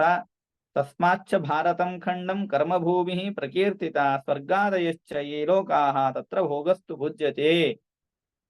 ಅದಕ್ಕೆ ಪುರಾಣ ಹೇಳ್ತದೆ, ಭಾರತ ಖಂಡನೇ ಇದು ಅತ್ಯಂತ ಶ್ರೇಷ್ಠವಾದ ಕರ್ಮಭೂಮಿ. ಆದ್ದರಿಂದ ಇಲ್ಲಿ ಮಾಡಿದ ಕರ್ಮಗಳಿಂದ ದೇವತೆಗಳೆಲ್ಲ ಸಂತುಷ್ಟರಾಗ್ತಾರೆ, ಉಳಿದೆಲ್ಲ ಲೋಕಗಳು ಕೂಡ ಕೇವಲ ಭೋಗ ಭೂಮಿ ಎನ್ನುವುದಾಗಿ ಅದರ ಮಹತಿಯನ್ನ ತಿಳಿಸಿಕೊಡ್ತಾ ಇದ್ದಾರೆ. ಇಷ್ಟು ಶ್ರೇಷ್ಠವಾದಂತಹ ಕರ್ಮಭೂಮಿ. ಆ ಕರ್ಮಭೂಮಿಯೊಳಗೂ ಕೂಡ ಭಾದ್ರಪದ ಮಾಸ ಇದು ಶ್ರೇಷ್ಠವಾದ ಪರ್ವಕಾಲ. ಆ ಮಾಸದಲ್ಲಿ ನಾವು ಮಾಡುವಂತಹ ಎಲ್ಲ ಕರ್ಮಗಳು ಕೂಡ ಅತ್ಯಂತ ಶ್ರೇಷ್ಠವಾದದ್ದು ಅಂತ ತಿಳಿಸಿಕೊಡ್ತಾ ಇದ್ದಾರೆ. ಸಾಮಾನ್ಯವಾಗಿ ನಮಗೇನಾಗ್ತದ್ರಿಪ್ಪ, ಯಾಕೆಲ್ಲಾ ಮಾಸಗಳಲ್ಲಿಯೂ ಇಷ್ಟು ಹೇಳ್ತಾರ ಅಂತಂದ್ರ, ನಾವು ಇರುವ ಕಾಲ ಅಷ್ಟು ಘೋರವಾಗಿದೆ ಅಂತಂತಾರ. ಅಂದ್ರೆ ಪ್ರತಿ ಮಾಸದಲ್ಲೂ ಸ್ನಾನವನ್ನ ಮಾಡ್ರಿ, ದಾನವನ್ನ ಮಾಡ್ರಿ, ಪರಮಾತ್ಮನ ಆರಾಧನೆಯನ್ನ ಮಾಡ್ರಿ, ದೇವತೆಗಳ ಆರಾಧನೆಯನ್ನ ಮಾಡ್ರಿ, ಯಾವಾಗ್ಲೂ ಇದನ್ನೇ ಹೇಳ್ತಿರಲ್ಲ ಆಚಾರ್ಯ, ಬೇರೆ ಏನಾದ್ರು ಹೇಳ್ರಿ ಅಂತ ಅಂದ್ರ ಅದಕ್ಕೆ ಹೇಳ್ತಾರ. ಬ್ರಹ್ಮದೇವರು ಹೇಳ್ತಾರ, ನಾ ಹೇಳಿದ ಮಾತಲ್ಲ ಇದು, ಬ್ರಹ್ಮದೇವರು ಅಂತಾರೆ ನೋಡ್ರಿ, ನೀವ್ ಇರುವ ಕಾಲನೇ ಬಹಳ ಕೆಟ್ಟದ್ದು, ಕಲಿಯುಗ. ಬ್ರಹ್ಮೋವಾಚ ಕಲೌ ಕಲುಷ ಚಿತ್ತಾನಾಂ ನರಾಣಾಂ ಪಾಪಕಾರಿಣಾಂ ಕಲೌ ಭಾದ್ರಪದೋ ಮಾಸಃ ತ್ರಾಯತೆ ಮಹತೋ ಭಯಾತ್. ಈ ಕಲಿಯುಗದೊಳಗಿರುವಂತಹ ಜನರೇನಿದ್ದಾರಲ್ಲ ಅವ್ರು ಭಾರಿ ದುರಾದೃಷ್ಟವಂತರು, ಒಂದು ಅರ್ಥದಲ್ಲಿ ಅದೃಷ್ಟವಂತರು ಅಂತನೂ ಹೇಳಿದ್ದಾರೆ. ಪರಮಾತ್ಮ ಕೇವಲ ತನ್ನ ನಾಮಸ್ಮರಣೆಯಿಂದಲೇನೆ ವಿಶೇಷವಾದಂತಹ ಪುಣ್ಯವನ್ನ ಕೊಡ್ತಾನೆ ಅಂತ ಅನ್ನೋದು ಒಂದದ ಇರ್ಲಿ. ಅಂತೂ ಈ ಕಲಿಯುಗದೊಳಗಿರುವಂತಹ ಜನರು ಅವ್ರ ಮನಸ್ಸಿನೊಳಗೆ ಯಾವಾಗಲೂ ಕಾಪಟ್ಯ ತುಂಬಿರ್ತದ. ಅದಕ್ಕಾಗಿಯೇನೆ ಹೇಳ್ತಾ ನೋಡ್ರಿ, ಕಲೌ ಕಲುಷ ಚಿತ್ತಾನಾಂ ನರಾಣಾಂ ಪಾಪಕಾರಿಣಾಂ. ಇವ್ರ ಸ್ವಭಾವ ಎಂತಹದ್ದು, ಯಾವಾಗ್ಲೂ ಪಾಪ ಮಾಡೋದೇ ಇವ್ರ ಸ್ವಭಾವ, ಪುಣ್ಯ ಮಾಡೋದು ಇಲ್ಲೇ ಇಲ್ರಿ. ಏನೋ ಎತ್ಕೊಚಿತ್ ಪುಣ್ಯವನ್ನ ಮಾಡಿದ್ರೆ ಮಾಡಬಹುದು, ಆದ್ರೆ ಸಾಮಾನ್ಯವಾಗಿ 90% ಮಂದಿ ಪಾಪವನ್ನೇ ಮಾಡ್ತಾರೆ.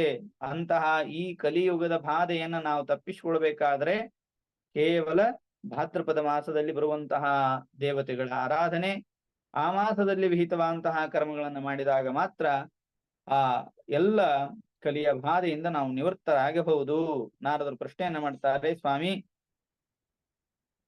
ಈ ಕಲಿಯುಗದೊಳಗ ಹುಟ್ಟಿದಂತಹ ವ್ಯಕ್ತಿಗಳೇನಿದ್ದಾರೆ ಮತ್ತು ಅವರೆಲ್ಲ ಹೇಗೆ ಧರ್ಮವನ್ನ ಅನುಷ್ಠಾನ ಮಾಡಬೇಕು, ಯಾವ ರೀತಿಯಾಗಿ ಅವರಿರ್ತಾರೆ, ಏನು ಇದರ ಘೋರತೆ ಅನ್ನೋದನ್ನ ಸ್ವಲ್ಪ ವಿಸ್ತಾರವಾಗಿ ಹೇಳಬೇಕು ಅಂದಾಗ ಅದನ್ನ ತಿಳಿಸಿಕೊಡುತ್ತಾ ಇದ್ದಾರೆ.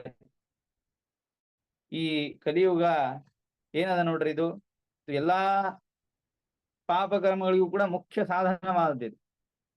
ಕೃತಯುಗದೊಳಗ 4 ಪಾದ ಧರ್ಮ ಇತ್ತು, ನೀವೆಲ್ಲ ಭಾಗವತದಲ್ಲಿ ಕೇಳುತ್ತೀರಿ. ಕೃತಯುಗದೊಳಗ ಪೂರ್ಣವಾಗಿ ಧರ್ಮ ಮಾತ್ರ ಇತ್ತು, ಯಾವ ಜೀವರಾಶಿಗಳು ಪಾಪವನ್ನ ಮಾಡ್ತಾ ಇದ್ದಿದ್ದಿಲ್ಲ.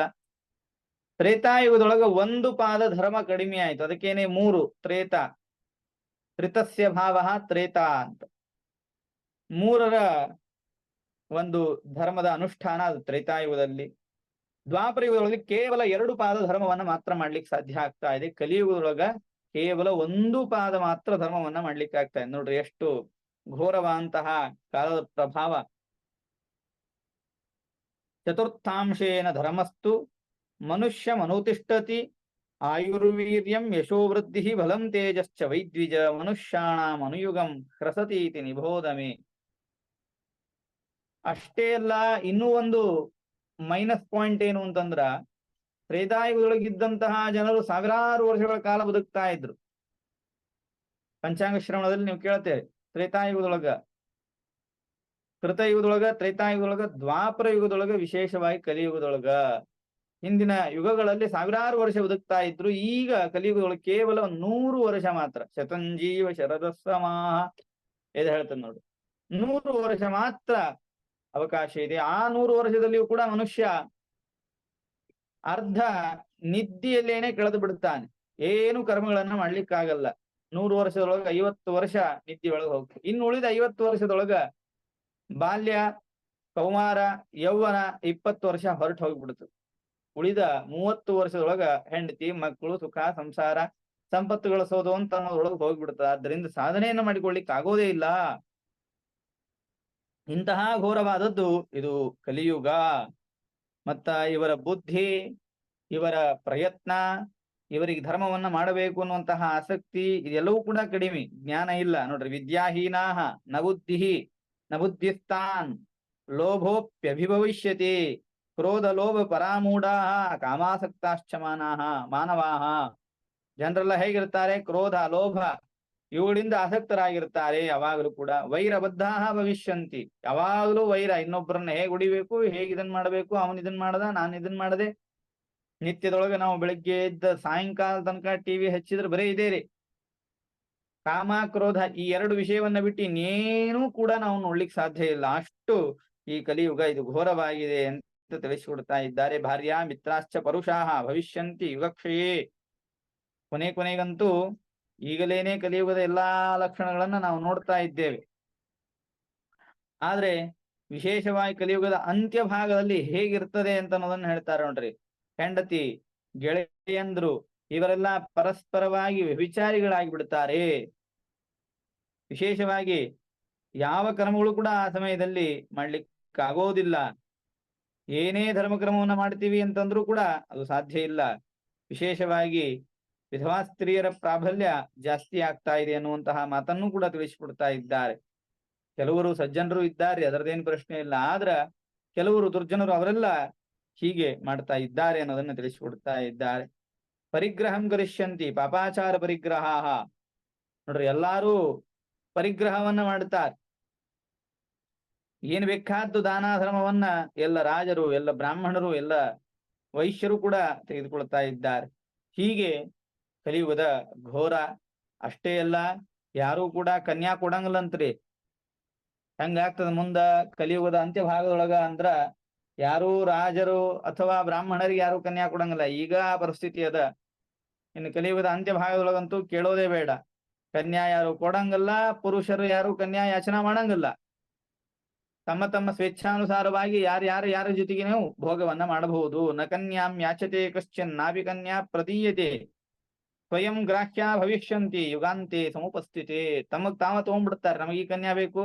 ಈಗೆಲ್ಲ ನಾವು ವಿಶೇಷವಾಗಿ ವಿದೇಶಗಳಲ್ಲಿ ಈ ಸಂಪ್ರದಾಯವನ್ನು ನೋಡ್ತೀವಿ. ಆ ಸಂಪ್ರದಾಯ ಇನ್ನ ಕಲಿಯುಗದ ಅಂತ್ಯ ಭಾಗದೊಳಗ ನಮ್ಮ ಭಾರತದಲ್ಲಿಯೂ ಕೂಡ ಬರ್ತದ. ಇಡೀ ಜಗತ್ತು ಇದು ಮ್ಲೇಂಛಮಯವಾಗ್ತದ ನೋಡ್ರಿ. ಅವತ್ತಿನಿಂದ ಇವತ್ತಿನ ತನಕ ವೇದವ್ಯಾಸ ದೇವರು ಅದನ್ನು ಹೇಳಿ ಇಟ್ಟಿದ್ದಾರೆ. ಅದು ಎಲ್ಲಾ ಜಗತ್ತಿನೊಳಗೆ ನಡೀತಾ ಇದೆ. ಮ್ಲೇಂಛಭೂತಂ ಜಗತ್ ಸರ್ವಂ ಭವಿಷ್ಯತಿ ಚ ನಾರದ ಧಸ್ತಂ ಪರಿಮುಷೇತ್ ಯುಗಾಂತೆ ಸಮುಪಸ್ಥಿತಿ. ಇಂತಹ ಘೋರವಾದದ್ದು ಅದು ಕಲಿಯುಗ. ಅಧರ್ಮ ತಾಂಡವವಾಡ್ತದ ನೋಡ್ರಿ. ಅಧರ್ಮೋ ವರ್ಧತೆ ತದಾ ನಚ ಧರ್ಮ ಪ್ರವರ್ಧತೆ. ಯಾವ ಧರ್ಮವೂ ಕೂಡ ಉಳಿಯೋದಿಲ್ಲ. ಬ್ರಾಹ್ಮಣ, ವೈಶ್ಯ, ಕ್ಷತ್ರಿಯ ಇವ್ಯಾವುದೂ ಕೂಡ ವರ್ಣಾಶ್ರಮಗಳು ಉಳಿಯಂಗಿಲ್ಲ. ವರ್ಣಾಶ್ರಮ ಉಳಿದ್ರೆ ವರ್ಣಾಶ್ರಮ ಧರ್ಮಗಳು ಉಳಿಬೇಕು, ವರ್ಣಾಶ್ರಮಗಳು ಉಳಿಯೋದಿಲ್ಲ. ಇಷ್ಟು ಘೋರವಾದ್ದು ಅದು ಕಲಿಯುಗ ಅನ್ನೋದನ್ನ ಬ್ರಹ್ಮದೇವರು ಅನೇಕ ಮಾತುಗಳನ್ನು ತಿಳಿಸಿಕೊಡ್ತಾ ಇದ್ದಾರೆ. ಎಷ್ಟು ಶ್ಲೋಕಗಳಲ್ಲಿ ಹೇಳಿದ್ದಾರೆ ನೋಡ್ರಿ. ನ ಶ್ರಾದ್ದೈಹಿ ಪಿತೃಂಶ್ಚಾಪಿ ತರ್ಪಯಿಷ್ಯಂತಿ ಮಾನವಾಃ ನ ಕಶ್ಚಿತ್ ಕಸ್ಯಚಿತ್ ಶ್ರೋತ್ರಾಃ ನ ಕಸ್ಯಚಿತ್ ವೈ ಗುರುಃ. ಯಾವ ಮನುಷ್ಯರು ಶ್ರಾದ್ದಾದಿ ಕರ್ಮಗಳನ್ನು ಮಾಡಂಗಿಲ್ಲ. ಇವತ್ತೇ ಎಷ್ಟೋ ಜನ ಶ್ರಾದ್ದಾದಿ ಕರ್ಮಗಳನ್ನು ಬಿಟ್ಟು ಬಿಟ್ಟಿದ್ದಾರೆ. ಆಚಾರ್ಯಗೆ ನಾವು ದಕ್ಷಿಣೆ ಹಾಕ್ತೀವಿ, ಆಚಾರ್ಯ ನಿಮಗೆ ಫೋನ್ ಪೇ ಮಾಡಿಬಿಡ್ತೀವಿ, ನೀವ ನಮ್ ಶ್ರಾದ್ದ ಮಾಡಿಬಿಟ್ರಿ, ನಮ್ಮ ಅಪ್ಪರದ ಶ್ರಾದ್ದ ಮಾಡಿಬಿಡ್ರಿ ಅಂತಂತಾರ. ಅಲ್ಲಿಗೆ ಬಂದದ್ದು ಇವತ್ತು ಪರಿಸ್ಥಿತಿ. ಇನ್ನು ಕಲಿಯುಗ ಪ್ರಾರಂಭ ಆಗಿ ಕೇವಲ 5,000 ವರ್ಷಗಳಾಗಿವೆ. 5,000 ವರ್ಷಗಳಲ್ಲೇನೆ ಇಷ್ಟು ಘೋರ ಇದ್ದಾಗ ಮುಂದೆ ಮುಂದೆ ಹೋದಂತೆ ಕಲಿಯುಗ ಇನ್ನಷ್ಟು ಘೋರವಾಗ್ಲಿಕ್ಕೆ ಸಾಧ್ಯ. ಅಷ್ಟೇ ಅಲ್ಲ, ಯಾರು ಕೂಡ ಗುರುಗಳನ್ನ ಉಪಸತ್ತಿ ಮಾಡಿ ಶಾಸ್ತ್ರಗಳ ಶ್ರವಣವನ್ನ ಮಾಡೋದಿಲ್ಲ. ಯಾರು ಯಾರಿಗೆ ಶಿಷ್ಯರಿಲ್ಲ, ಯಾರು ಯಾರಿಗೆ ಗುರು ಇಲ್ಲ. ಎಲ್ಲರೂ ಕೂಡ ಸ್ವತಂತ್ರವಾಗಿ ತಾವಿರ್ತಾರೆ. ಹೀಗೆ ಅಧರ್ಮ ಅದು ತಾಂಡವಾಡ್ತಾ ಇದೆ ಅಂತ ಅನ್ನೋದನ್ನ ತಿಳಿಸಿಕೊಡ್ತಾ ಇದ್ದಾರೆ. ಅಷ್ಟೇ ಅಲ್ಲ, ಅಟ್ಟಶೂಲಾಹ ಜನಪದಾಹ ಶಿವಶೂಲಾಹ ದ್ವಿಜಾತಯ ಪ್ರಮದಾಹ ಕೇಶಶೂಲಿನ್ಯ ಭವಿಷ್ಯಂತಿ ಯುಗಕ್ಷಯೇ.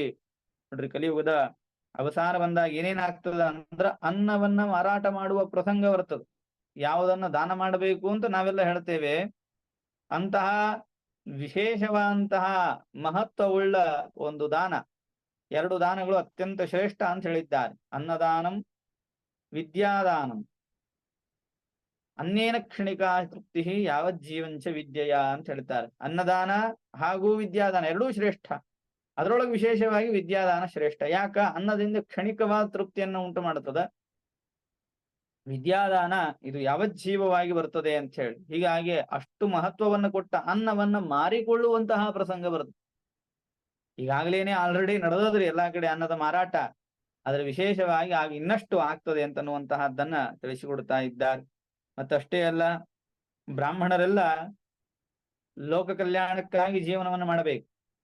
ಆದ್ರೆ ಅಂತಹ ಬ್ರಾಹ್ಮಣರು ಕೂಡ ವಿಶೇಷವಾಗಿ ದಕ್ಷಿಣೆ ಕೊಟ್ರನ ನಾವು ಮಾಡಿಸೋದು, ಇಲ್ಲ ಅಂದ್ರೆ ಇಲ್ಲ ಅಂತ ಹೇಳಿ. ಇವತ್ತೇನು ನಾವು ಆಸ್ಪತ್ರೆಗಳಲ್ಲಿ ನೋಡ್ತೇವೆ, ಇಷ್ಟು ಬಿಲ್ ಕಟ್ಟಿದ್ರೇನೆ ನಿಮ್ಗ ಮುಂದಿನ ಚಿಕಿತ್ಸೆ ನೀಡ್ತೇವೆ ಅಥವಾ ಮತ್ತೊಂದನ್ನ ಮಾಡ್ತೇವೆ ಅಂತ ಹೇಳ್ತಾರೆ. ಹಾಗೆ ಬ್ರಾಹ್ಮಣರೆಲ್ಲ ಇಷ್ಟು ದಕ್ಷಿಣೆಯನ್ನು ಕೊಟ್ರನೇ ನಾವು ಮಾಡೋದು, ಇಲ್ಲ ಅಂದ್ರೆ ಮಾಡೋದಿಲ್ಲ ಅಂತ ಹೀಗೆಲ್ಲ ಮಾಡ್ತಾರೆ. ಸ್ತ್ರೀಯರೆಲ್ಲರೂ ಕೂಡ ಕೇಶವನ್ನ ಮಾರಾಟ ಮಾಡಿಕೊಳ್ಳುವಂತಹ ಪ್ರಸಂಗ ಬರುತ್ತದೆ.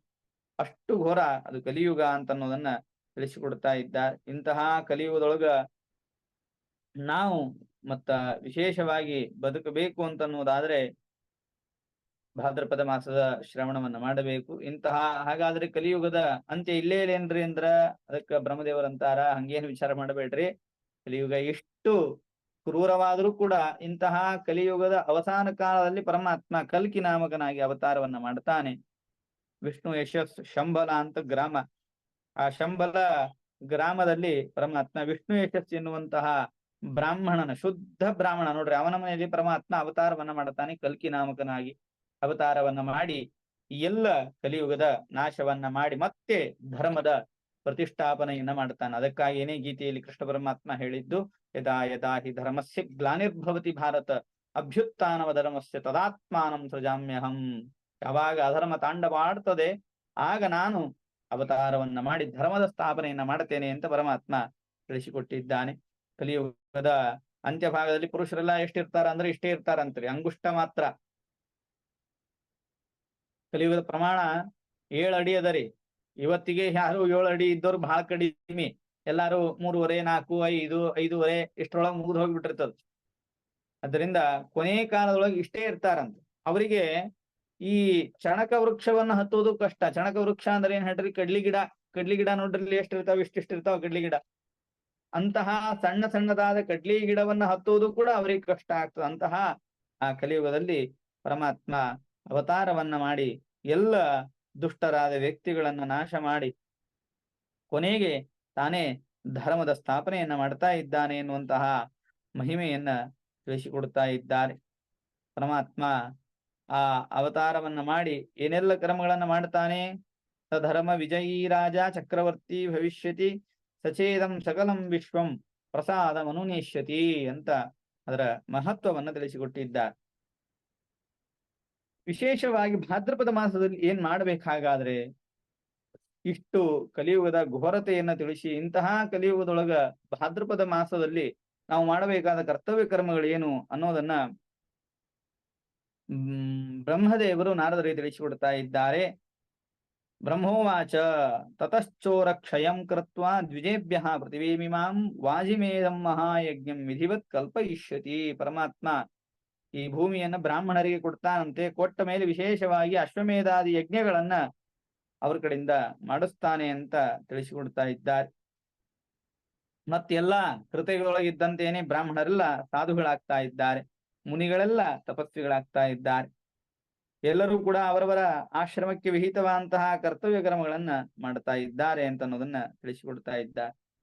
ಈಗ ಭಾದ್ರಪದ ಮಾಸದೊಳಗೆ ಏನ್ ಮಾಡಬೇಕು ಅಂದ್ರೆ, ಪುನಶ್ಚತೆ ಪ್ರವಕ್ಷಾಮಿ ಧರ್ಮಂ ಭಾದ್ರಪದೋದ್ಭವಂ ಶೃಣು ಪ್ರಾಪ್ತೇ ಭಾದ್ರಪದೇ ಮಾಸೆ ಪ್ರಾತಃಸ್ನಾತ್ವಾ ಶುಚಿರ್ಭವೇತ್. ನೋಡ್ರಿ, ವಿಶೇಷವಾಗಿ ಮೊದಲು ಸ್ನಾನವನ್ನ ಮಾಡಬೇಕು. ಪ್ರಾತಃ ಸ್ನಾನ ಬಹಳ ವಿಶಿಷ್ಟವಾದ ಪುಣ್ಯ. ಹೀಗಾಗಿನೇ ನಮ್ಮ ಪ್ರಾಚೀನ ಸಂಪ್ರದಾಯದೊಳಗೆ ಏನಿತ್ರಿ ಅಂದ್ರೆ, ಮೊದಲು ಸ್ನಾನವನ್ನ ಮಾಡಿಬಿಡ್ತಿದ್ರು, ಆಮೇಲೆ ಪೂಜಾ ಗೀಜಾ ಸ್ವಲ್ಪ ಲೇಟ್ ಆಗಿ ಮಾಡ್ತಿದ್ರಿ. ಹೀಗಾಗಿ ಅವಶ್ಯವಾಗಿ ಎಲ್ಲರೂ ಕೂಡ ನಿತ್ಯದೊಳಗ ಸ್ನಾನವನ್ನ ಮಾಡಬೇಕು. ಶೌಚ ಸ್ನಾನ ದ್ವಯಂ ಮಾತಾಪಿತರು ಸರ್ವಕರ್ಮಣ. ನೋಡ್ರಿ, ಬಹಳ ಅದ್ಭುತವಾದ ಮಾತನ್ನ ಪುರಾಣ ತಿಳಿಸಿಕೊಡ್ತದೆ. ನಾವೇನೇ ಕರ್ಮಗಳನ್ನ ಮಾಡ್ತೀವಿ ಅಂತಂದ್ರು ಶೌಚ ಸ್ನಾನ ಇವೆರಡು ತಂದೆ ತಾಯಿ ಇದ್ದಂಗಂತ. ಹೇಗೆ ನಮ್ಗೆಲ್ಲ ಒಬ್ಬೊಬ್ರು ತಂದೆ ತಾಯಿಗಳು ಅಂತ ಇರ್ತಾರೆ, ಹಾಗೆ ನಾವು ಮಾಡುವ ಎಲ್ಲಾ ಸತ್ಕರ್ಮಗಳು, ಅದು ದಾನ ಇರಬಹುದು, ತಪಸ್ಸಿರಬಹುದು, ಪಾರಾಯಣ ಇರಬಹುದು, ಪೂಜೆ ಇರಬಹುದು, ಉಪವಾಸ ಇರಬಹುದು, ಏನೇ ಇರಬಹುದು, ಆ ಎಲ್ಲಾ ಕರ್ಮಗಳು ಕೂಡ ವಿಶೇಷವಾಗಿ ಫಲಪ್ರದವಾಗಬೇಕಾದ್ರೆ ಎರಡು ಕರ್ಮಗಳನ್ನು ಅವಶ್ಯವಾಗಿ ಮಾಡಲೇಬೇಕು, ಶೌಚ ಹಾಗೂ ಸ್ನಾನ. ಅವುಗಳನ್ನ ಮಾಡಿ ವಿಶೇಷವಾಗಿ ಸ್ನಾನಾದಿಗಳನ್ನ ಮಾಡಿದ ಮೇಲೆ ಏನ್ ಮಾಡಬೇಕು ಅನ್ನೋದನ್ನ ತಿಳಿಸಿಕೊಡ್ತಾ ಇದ್ದಾರೆ. ಜ್ಞಾನವನ್ನ ಸಂಪಾದನೆಯನ್ನ ಮಾಡಬೇಕು, ಪುರಾಣಗಳ ಶ್ರವಣವನ್ನ ಮಾಡ್ಬೇಕನ್ನೋದು. ಅದಕ್ಕಾಗಿಯೇ ಈ ಭಾದ್ರಪದ ಮಾಸದಲ್ಲಿ ವಿಶೇಷವಾಗಿ ಶ್ರೀಮದ್ ಭಾಗವತದ ಶ್ರವಣವನ್ನ ವಿಧಾನ ಮಾಡಿದ್ದಾರೆ. ಪ್ರೋಷ್ಠಪದಿ ಈಗೆಲ್ಲ ನೀವೆಲ್ಲ ಹೇಳ್ತಾ ಇದ್ದೀರಿ. ಪಂಡಿತ ಮುಕುಂದಾಚಾರ್ಯರು ರಾಯಚೂರಿನಲ್ಲಿರುವಂತಹ ಜನರಿಗೆ ವಿಶೇಷವಾಗಿ ಬೆಳಿಗ್ಗೆ ಹಾಗೂ ಸಾಯಂಕಾಲ 2 ಹೊತ್ತು ಶ್ರೀಮದ್ ಭಾಗವತದ ಸಪ್ತಾಹದ ಪ್ರವಚನವನ್ನು ನಡೆಸಿಕೊಡುತ್ತಾ ಇದ್ದಾರೆ. ನೋಡ್ರಿ, ಮಲಿನಶ್ಚ ಸದಾಕಾಯೋ ಶದ್ರುವಶ್ಚ ಫಲಸ್ತತ ತಸ್ಮಾತ್ ಸಾನಂ ಸದಾ ಕುರ್ಯಂ ಕಾಯಶುದ್ಧಿ ಮವಾಪ್ನುಯಾತ್ ನಿತ್ಯಾನಂ ತಥಾ ಕಾರ್ಯಂ ಪುರಾಣ ಶ್ರವಣಂ ಚರೇತ್ ಶ್ರವಣೇನ ಭವೇತ್ ಜ್ಞಾನಂ ಜ್ಞಾನಾನ್ ಮೋಕ್ಷಂ ಚ ವಿಂದತಿ. ಪುರಾಣ ಶ್ರವಣ ಏನ್ ಬೇಕಾದ್ದಾಗ್ಲಿ ಪ್ರಯತ್ನ ಪೂರ್ವಕವಾಗಿ ನಾವೆಲ್ಲ ಇವತ್ತು ಅನೇಕ ನಮಗ ಅನುಕೂಲಗಳವ.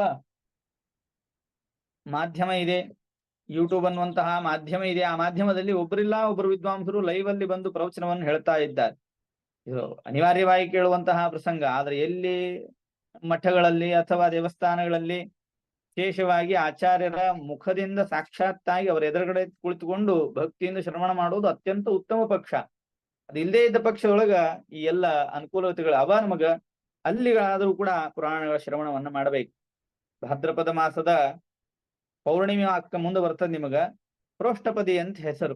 ಹೀಗಾಗಿ ಅಂತಹ ಪ್ರೋಷ್ಠಪದಿ ದಿನದಲ್ಲಿ ಮಾಡುವಂತಹ ಈ ಪುರಾಣಕ್ಕೆ ಪ್ರೋಷ್ಠಪದಿ ಅಂತ ಹೆಸರು ಬಂತು ಅಂತ ತಿಳಿಸಿಕೊಡ್ತಾ ಇದ್ದಾರೆ. ಹೀಗಾಗಿ ಮೊದಲು ಸ್ನಾನ, ಎರಡನೇದಾಗಿ ಪುರಾಣ ಶ್ರವಣವನ್ನ ಮಾಡಬೇಕು ಅಂತ ತಿಳಿಸಿಕೊಡ್ತಾ ಇದ್ದಾರೆ. ಅನೇಕ ಪುರಾಣಗಳ ಶ್ರವಣ ಮಾಡಬೇಕು. ಆದ್ರೆ ಎಲ್ಲಾ ಪುರಾಣಗಳನ್ನ ಶ್ರವಣ ಮಾಡುವ ಯೋಗ್ಯತಾ ನಮ್ದಲ್ಲ. ಆದ್ರಿಂದ ವಿಶೇಷವಾಗಿ ಭಾಗವತ ಅದು ಪುರಾಣ ರಾಜ ಅಂತ ಕರೆಸಿಕೊಂಡದ್ ನೋಡ್ರಿ. ಅನೇಕ ಪುರಾಣಗಳಲ್ಲಿ ಭಾಗವತದ ಮಹಿಮೆಯನ್ನು ಹೇಳುವಾಗಲೂ ಕೂಡ ಶ್ಲೋಕಾರ್ಥಂ ಶ್ಲೋಕಪಾದಂ ವಾ ನಿತ್ಯಂ ಭಾಗವತೋದ್ಭವಂ. ದಾಸರು ಹೇಳುವಂತೆ 7 ದಿನದ ಕಥೆಯ ಕೇಳಿರೋ ಏಳಿರೋ ವೈಕುಂಠಕ್ಕೆ ಅಂತ ಹೇಳ್ತಾರೆ.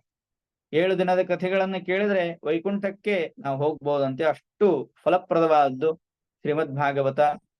ಶ್ರೀಕೃಷ್ಣ ಪರಮಾತ್ಮನ ಒಂದು ಅಚಲ ಪ್ರತಿಮೆ. ಜೊತೆಗೆ ಅಷ್ಟೇ ಅಲ್ಲ, ಭಾಗವತದ ಶ್ರವಣ ಮಾಡಿದ್ರ ನಿತ್ಯದಲ್ಲಿಯೂ ಕೂಡ ನಮಗೆ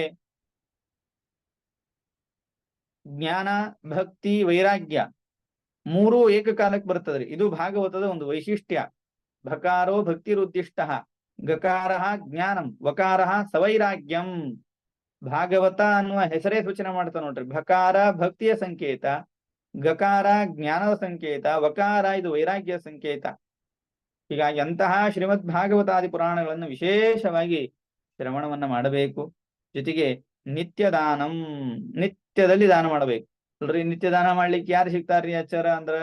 ಯಾರೂ ಸಿಗ್ಲಿಲ್ಲ ಅಂದ್ರೂ ಒಂದು ಮುಷ್ಟಿ ಎತ್ತಿಟ್ಟಾದ್ರೂ ಕೂಡ ಅವಶ್ಯವಾಗಿ ನಾವು ಊಟಾದಿಗಳನ್ನ ಮಾಡಬೇಕು ಅನ್ನೋದನ್ನ ತಿಳಿಸಿಕೊಡ್ತಾ ಇದ್ದಾರೆ. ಇದಲ್ದೇನೆ ವ್ರತಾನಿ ನಿಯಮಾನ್ನ ಧೃತ್ವ, ಅನೇಕ ವ್ರತಗಳನ್ನ ಮಾಡಬೇಕು. ಚಾತುರ್ಮಾಸ್ಯ ವ್ರತ ಅಂತೂ ಇದ್ದೇ ಇರ್ತದ. ಚಾತುರ್ಮಾಸ್ಯ ವ್ರತದೊಳಗ ವಿಶೇಷವಾಗಿ ಈಗ ನಡೀತಾ ಇರೋದು ದಧಿ ವ್ರತ. ಇವತ್ತು ಮುಕ್ತಾಯವಾಗ್ತಾ ಇದೆ. ವಿಶೇಷವಾಗಿ ದಧಿವಾಮನನ ಪ್ರೀತ್ಯರ್ಥವಾಗಿ ನಾಳೆ ದಿವಸ ಎಲ್ಲರೂ ಕೂಡ ದಧಿಯನ್ನ ಕೊಟ್ಟು ಆ ದಧಿಯನ್ನ ಸ್ವೀಕಾರ ಮಾಡಬೇಕು. ಅಂತಹ ವ್ರತಗಳನ್ನ, ನಿಯಮಗಳನ್ನ ಮಾಡಬೇಕು ಅನ್ನೋದನ್ನ ತಿಳಿಸಿಕೊಡ್ತಾ ಇದ್ದಾರೆ. ದೇವತಾರ್ಚ ವಿಧಿರತಃ ಪಿತೃಣಾಂ ಶ್ರಾದ್ದ ಕರ್ಮಕೃತ. ನೋಡ್ರಿ, ದೇವತಾರಾಧನೆ ಈಗಾಗಲೇ ತಿಳಿದಂತೆ ಧನ್ವಂತರಿ ರೂಪದಿಂದ ಪರಮಾತ್ಮ ಅವತಾರವನ್ನು ಮಾಡಿದ್ದಾನೆ. ಧನ್ವಂತರಿ ಆರಾಧನೆ ಮಾಡಬೇಕು. ವರಾಹ ಜಯಂತಿ, ವರಾಹ ರೂಪದಿಂದ ಪರಮಾತ್ಮ ಅವತಾರವನ್ನು ಮಾಡಿದ್ದಾನೆ. ನೋಡ್ರಿ, ವರಾಹ ರೂಪದಿಂದ ಪರಮಾತ್ಮ ಅವತಾರ ಮಾಡದೇನೆ ಈ ಭೂಮಿಯನ್ನ, ಪ್ರಳಯೋದಕದಲ್ಲಿ ಮುಳುಗಿ ಹೋದಂತಹ ಭೂಮಿಯನ್ನ ಎತ್ತು ತಂದು ಕೊಡದೇ ಇದ್ರ ನಾವಿವತ್ತು ಯಾರೂ ಕೂಡ ಸಾಧನೆಯನ್ನು ಮಾಡಿಕೊಳ್ಳಿಕ್ಕೆ ಆಗ್ತಾ ಇರ್ಲಿಲ್ಲ. ಇಷ್ಟು ಪರಮಾತ್ಮ ಅನುಗ್ರಹವನ್ನ ಮಾಡಿದ್ದೆ. ನಮಗ್ಯಾಕ್ ಬೇಕಪ್ಪ, ಮುಳುಗಿಕೊಳ್ಳಿ ಬಿಡು ಅಂತ ಹೇಳಿ ದೇವರು ಬಿಟ್ಟಿದ್ದ ಅಂದ್ರ ನಮ್ಮ ಸಾಧನೆ ಆಗ್ತಾ ಇದ್ದಿದ್ದಿಲ್ಲ. ಹೀಗಾಗಿ ಅಂತಹ ವರಾಹ ರೂಪಿಯಂತಹ ಪರಮಾತ್ಮನ ಆರಾಧನೆ. ಜೊತೆಗೆ ತೃತೀಯ ದಿವಸ ಗೌರಿ ತೃತೀಯ ಅಂತ ಹೇಳ್ತಾರೆ. ಆ ಗೌರಿ ತೃತೀಯ ಮಹತ್ವವನ್ನು ಕೂಡ ಇಲ್ಲಿ ತಿಳಿಸಿಕೊಡ್ತಾರೆ. ಗಣೇಶ ಚತುರ್ಥಿ, ಗಣೇಶನ ಆರಾಧನೆ. ಋಷಿ ಪಂಚಮಿ, ಎಲ್ಲ ಋಷಿಗಳ ಆರಾಧನೆಯನ್ನ ಮಾಡಬೇಕು. ಜ್ಯೇಷ್ಠಾದೇವಿ, ವಿಶೇಷವಾಗಿ ಜ್ಯೇಷ್ಠ ಮಹಾಲಕ್ಷ್ಮೀ ದೇವಿಯ ಆರಾಧನೆಯನ್ನ ಮಾಡಬೇಕು.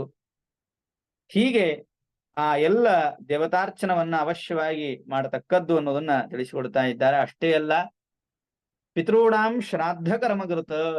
ನೋಡ್ರಿ, ಪಿತೃಗಳ ಶ್ರಾದ್ದವನ್ನ ಅವಶ್ಯವಾಗಿ ಮಾಡ್ಲೇಬೇಕು. ಇದೆಲ್ಲ ಭಾದ್ರಪದ ಮಾಸದಲ್ಲಿ ಮಾಡಬೇಕಾದ ಕರ್ತವ್ಯ ಕರ್ಮಗಳು. ಶ್ರದ್ಧೆಯ ಕ್ರಿಯತೆ ಇತಿ ಶ್ರಾದ್ದಂ.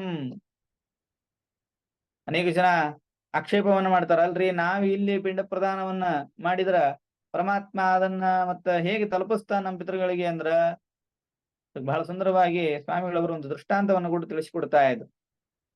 ನಾವು ಯಾವ ದೇಶದಲ್ಲಿ ಇರ್ತೀವಿ ಆ ದೇಶದಲ್ಲಿರುವಂತಹ ಕರೆನ್ಸಿಯನ್ನು ಬಳಸಿಯೇನೆ ಅಲ್ಲಿ ವ್ಯವಹಾರವನ್ನು ಮಾಡ್ಬೇಕ್ರಿ.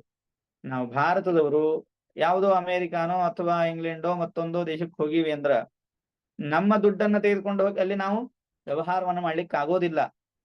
ಏನ್ ಮಾಡಬೇಕು, ಅಲ್ಲಿಯ ದುಡ್ಡನ್ನ ಪರಿವರ್ತನೆ ಮಾಡಿಕೊಂಡು ಆಮೇಲೆ ಆ ದುಡ್ಡಿನಿಂದ ನಾವು ವ್ಯವಹಾರವನ್ನು ಮಾಡ್ಬೇಕು. ಹಾಗೆ ಪರಮಾತ್ಮ ನಾವು ಇಲ್ಲಿ ಕೊಟ್ಟಂತಹ ಏನು ಪಿಂಡ ಅದ ಅಥವಾ ಎಳ್ಳು ನೀರು ಅದ, ಅದನ್ನೇ ಪರಮಾತ್ಮ ಒಯ್ದು ನಮ್ಮ ಪಿತೃಗಳಿಗೆ ಮುಟ್ಸಂಗಲ್ಲ. ಅವರು ಯಾವ ಯಾವ ಯೋನಿಯಲ್ಲಿ ಇರ್ತಾರೆ ಆಯಾ ಯೋನಿಗೆ ಬೇಕಾದಂತಹ ಏನೊಂದು ಅವಶ್ಯವಾದಂತಹ ಆಹಾರ ಇದೆ.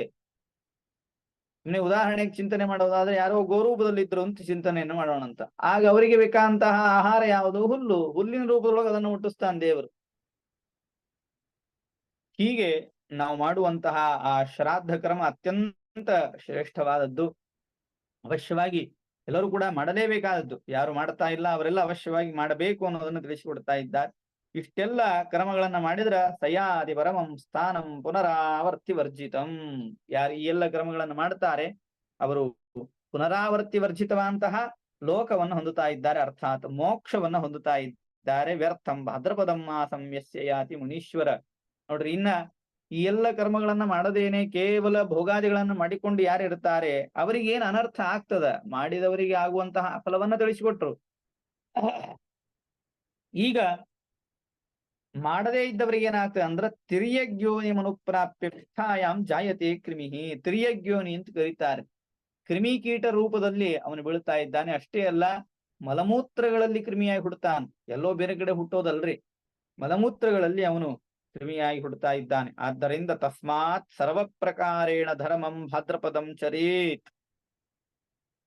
ಭಾದ್ರಪದ ಧರ್ಮವನ್ನ, ಮಾಸ ಧರ್ಮವನ್ನ ಅವಶ್ಯವಾಗಿ ಅನುಷ್ಠಾನ ಮಾಡಲೇಬೇಕು. ಸ್ನಾನಂ ಸಂಧ್ಯಾ ತರ್ಪಣಂ ಗಾಯತ್ರಿ ಜಪಮೇವಚ ನಿತ್ಯ ಶ್ರಾದ್ದಂ ಪ್ರಕರ್ತವ್ಯಂ ಪ್ರಾಪ್ತೇ ಭಾದ್ರಪದೇ ತಥಾ. ಸ್ನಾನ ಸಂಧ್ಯಾ ವಂದನ ತರ್ಪಣ ಗಾಯತ್ರಿ ಜಪ ನಿತ್ಯ ಶ್ರಾದ್ದ ಇವುಗಳನ್ನೆಲ್ಲ ಅವಶ್ಯವಾಗಿ ಮಾಡಲೇಬೇಕು ಅಂತ ಅನ್ನೋದನ್ನ ತಿಳಿಸಿಕೊಡ್ತಾ ಇದ್ದಾರೆ.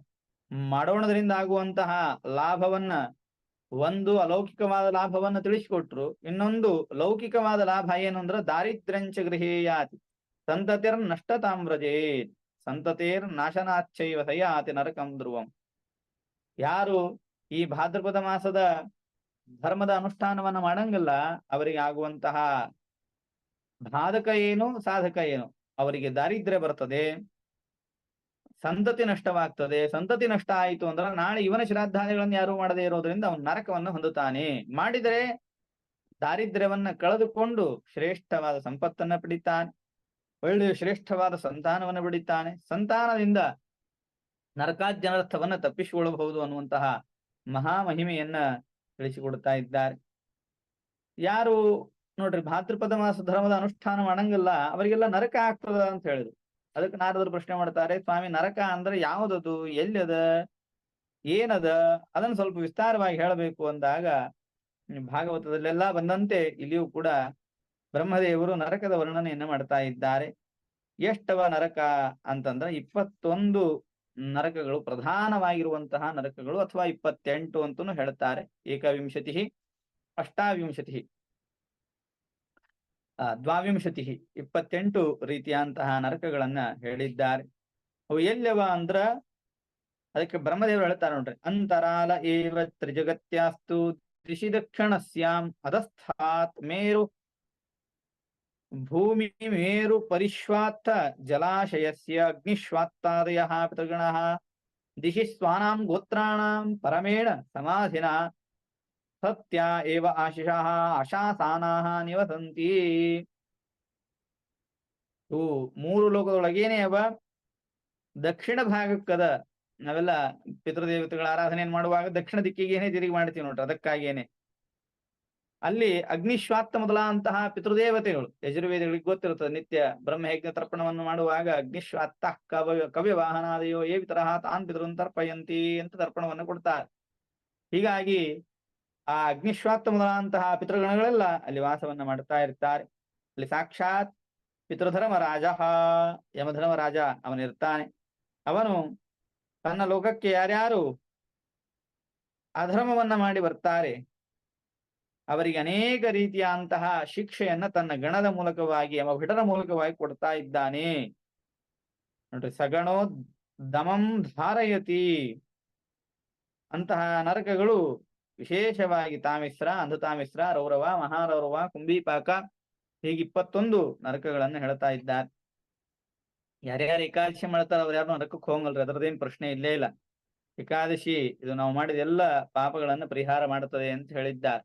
ಆದ್ದರಿಂದ ಇಂತಹ ನರಕಗಳು, ಆ ನರಕದಲ್ಲಿ ಯಾರ್ಯಾರು ಏನೇನು ಪಾಪಕರ್ಮಗಳನ್ನ ಮಾಡುತ್ತಾರೆ ಅವರು ಯಾವ್ಯಾವ ನರಕವನ್ನು ಹೊಂದುತ್ತಾರೆ, ಯಾರಿಗೆ ಕುಂಭೀಪಾಕ, ಯಾರಿಗೆ ರೌರವ ನರಕ ಆಗ್ತದೆ ಅನ್ನುವಂತಹ ವಿಸ್ತಾರವಾದ ವಿಷಯವನ್ನ ತಿಳಿಸಿಕೊಡ್ತಾ ಇದ್ದಾರೆ ನೋಡ್ರಿ. ಅದಕ್ಕೆ ಹೇಳ್ತಾರೆ, ಏ ತ್ವಿಹ ವೈ ರಾಜನ್ಯಾಹ ರಾಜಪುರುಷಾಹ ವಾ ಅಪಾಖಂಡಾಹ ಧರ್ಮಸೇತುನ್ ಭಿಂದಂತಿ ತೇ ಸಂಪರೀತ್ಯ ವೈತರಣ್ಯಾಂ ಪತಂತಿ. ರಾಜರು, ರಾಜಪುರುಷರು ಯಾರೇ ಆಗ್ಲಿ, ಯಾರು ಧರ್ಮದ ಮಾರ್ಗವನ್ನು ಬಿಟ್ಟು ಹೋಗ್ತಾರೆ ಅವರೆಲ್ಲ ವೈತರಣಿಯಲ್ಲಿ ಬೀಳುತ್ತಾರೆ ಅಂತ ತಿಳಿಸಿಕೊಡ್ತಾ ಇದ್ದಾರೆ. ಹೀಗೆ ಅನೇಕ ರೀತಿಯಂತಹ ನರಕಗಳ ಮಹಿಮೆ, ಆ ನರಕಗಳಲ್ಲಿ ಬೀಳುವಂತಹ ವ್ಯಕ್ತಿಗಳನ್ನ ತಿಳಿಸಿಕೊಡ್ತಾ ಇದ್ದಾರೆ. ಏ ತ್ವಿಹ ವೈದಾಂಭಿಕಾಹ ದಂಭ ಯಜ್ಞೇಶು ಪಶೂನ್ ವಿಶಂಸಂತಿ ತಾನ್ ಅಮುಷ್ಮಿನ್ ಲೋಕೆ ವೈಶಸೇ ನರಕೆ. ನೋಡ್ರಿ, ಯಾರು ಡಂಭಾಚಾರ ನಾಟಕ ಮಾಡುವುದಕ್ಕಾಗಿ ಮತ್ತೆ ಪಶುವನ್ನ ಬಲಿ ಕೊಡ್ತಾರೆ ಅಂತಹ ವ್ಯಕ್ತಿಗಳೆಲ್ಲ ವೈಶಸ ಅನ್ನುವಂತಹ ನರಕದಲ್ಲಿ ಬೀಳ್ತಾ ಇದ್ದಾರೆ ಅಂತನ್ನುವಂತಹ ಮಾತನ್ನೂ ಕೂಡ ತಿಳಿಸಿಕೊಡ್ತಾ ಇದ್ದಾರೆ. ಹೀಗೆ ನಾವು ಮಾಡುವಂತಹ ಅನೇಕ ಪಾಪಕರ್ಮಗಳು, ಆ ಎಲ್ಲ ಪಾಪಕರ್ಮಗಳಿಗೆ ಒಂದೊಂದು ರೀತಿಯಂತಹ ನರಕವನ್ನ ಪರಮಾತ್ಮ ಸೃಷ್ಟಿ ಮಾಡಿದ್ದಾನೆ.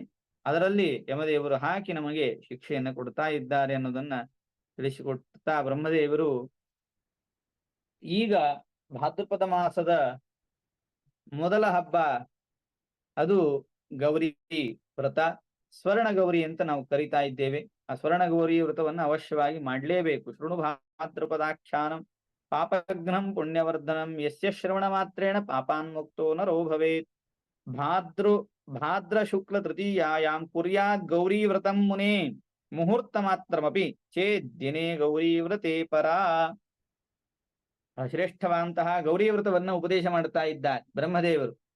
ಯಾರು ಭಾದ್ರಪದ ಮಾಸ ಶುಕ್ಲ ಪಕ್ಷ ಈ ಗೌರಿ ವ್ರತವನ್ನ ಮಾಡ್ತಾರೆ, ಅದ್ರೊಳಗೂ ಕೂಡ ನೋಡ್ರಿ ಹಸ್ತ ನಕ್ಷತ್ರ ಸಂಯುತ. ಹಸ್ತ ನಕ್ಷತ್ರ ಇತ್ತು ಅಂದ್ರೆ ಬಹಳ ಶ್ರೇಷ್ಠವತ್ತು, ಅಥವಾ ಇಲ್ಲ ಅಂದ್ರೂ ಕೂಡ ಗೌರಿ ವ್ರತವನ್ನಂತೂ ಅವಶ್ಯವಾಗಿ ಮಾಡ್ಲೇಬೇಕು. ಇದರ ಇತಿಹಾಸ ಏನು ಅಂದ್ರ, ಹಿಂದೊಮ್ಮೆ ಕೈಲಾಸ ಪರ್ವತದೊಳಗ ಗಂಡ ಹೆಂಡತಿ ರುದ್ರದೇವರು ಹಾಗೂ ಪಾರ್ವತಿ ದೇವಿ ಮಾತನಾಡ್ತಾ ಕುಳಿತುಕೊಂಡಂತಹ ಸಂದರ್ಭದೊಳಗ ಪಾರ್ವತಿ ದೇವಿ ಕೇಳಿದ್ರು, ಸ್ವಾಮಿ ನಾನ್ ನಿಮ್ ಹೆಂಡತಿ ಆದೆ, ಯಾರು ನಮ್ದು ನಿಮ್ದು ಜಾತಕ ಕೂಡಿಸಿ ನೋಡಿದ್ರು ಅಂತ. ಬೈಲಿಕ್ಕಲ್ಲ, ಅದು ಬೈಲಿಕ್ಕಲ್ರಿ. ನಾವೆಲ್ಲ ಬೈದಿರ್ತೀವಿ, ಯಾರು ಮದುವೆ ಮಾಡಿಸಿದ್ರು ಮರ ಯಾಕರೆ ಮಾಡಿಸಿದ್ರು ಸಾಕಾಗ್ಯದ ಅಂತ ಹೇಳಿ. ಆದ್ರೆ ಇಲ್ಲಿ ಅವಳು ಕುತೂಹಲದಿಂದ ಕೇಳ್ತಾ ಇದ್ದಾಳೆ, ತವ ಭಾರ್ಯ ಕಥಂ ಜಾತ ಕೇನ ಪುಣ್ಯೇನ ತದ್ವ. ನಿಮ್ಮಂತಹ ಮಹಾನುಭಾವರು ವೈಷ್ಣವೋತ್ತಮರು ಅಂತಹ ನಿಮ್ಮಂತಹ ವ್ಯಕ್ತಿಗಳ ಹೆಂಡತಿ ಆಗ್ಬೇಕಾದ್ರೆ ನಂದು ಎಷ್ಟು ಜನದ ಪುಣ್ಯ ಇತ್ತೋ ಏನೋ, ಆ ಪುಣ್ಯ ಏನು, ಯಾವ ಪುಣ್ಯದ ಪ್ರಭಾವದಿಂದ ನಾನು ನಿಮ್ಮ ಸತಿಯಾಗುವ ಸೌಭಾಗ್ಯವನ್ನ ಪಡೆದೆ ಅಂತ ಕೇಳಿದಾಗ ರುದ್ರದೇವರು ಹೇಳ್ತಾ ಇದ್ದಾರೆ, ನೋಡಮ್ಮ ನೀನು ಹಿಂದೆ ದಕ್ಷನ ಮಗಳಾಗಿ ಹುಟ್ಟಿದ್ದಿ, ಸತಿ ಅಂತ ನಿನಗೆ ಹೆಸರಿತ್ತು ಅವಾಗ. ಆಗ ನಿಮ್ಮ ಅಪ್ಪ ನನ್ನ ಮೇಲಿನ ವಿಶೇಷವಾದಂತಹ ದ್ರೋಹದಿಂದ ಒಂದು ಯಜ್ಞದ ಪ್ರಸಂಗದೊಳಗ ಆಹುತಿಯನ್ನು ಕೊಡದೇ ಇದ್ದಾಗ ನೀನು ಆ ಯಜ್ಞಕ್ಕೆ ಹೋಗಿದ್ದಿ. ನನಗಾದ ಅವಮಾನವನ್ನ ನೋಡಿ ಅಲ್ಲಿಯೇನೆ ಪ್ರಾಣತ್ಯಾಗವನ್ನ ಮಾಡ್ತಾ ಇದ್ದಿ. ಮತ್ತೆ ನೀನು ಹಿಮವತ್ ಪರ್ವತರಾಜನ ಮಗಳಾಗಿ ಹುಟ್ಟಿದ್ದಿ. ನೋಡ್ರಿ, ಅದಕ್ಕ ತಿಳಿಸಿಕೊಡ್ತಾ ಇದ್ದಾರೆ, ಹಿಮವತ್ ಪರ್ವತರಾಜನ ಮಗಳಾಗಿದ್ದಿ. ಇದೆಲ್ಲಾ ಕಥೆ ಭಾಗವತೊಳಗೆ ಬರ್ತದ್ರಿ ನಿಮ್ಗ. ಸತೀ ದೇವಿಯ ಚರಿತ್ರೆಯನ್ನು ಹೇಳುವಾಗ ವಿಸ್ತಾರವಾಗಿ ನೀವೆಲ್ಲ ಕೇಳಿದ್ದೀರಿ.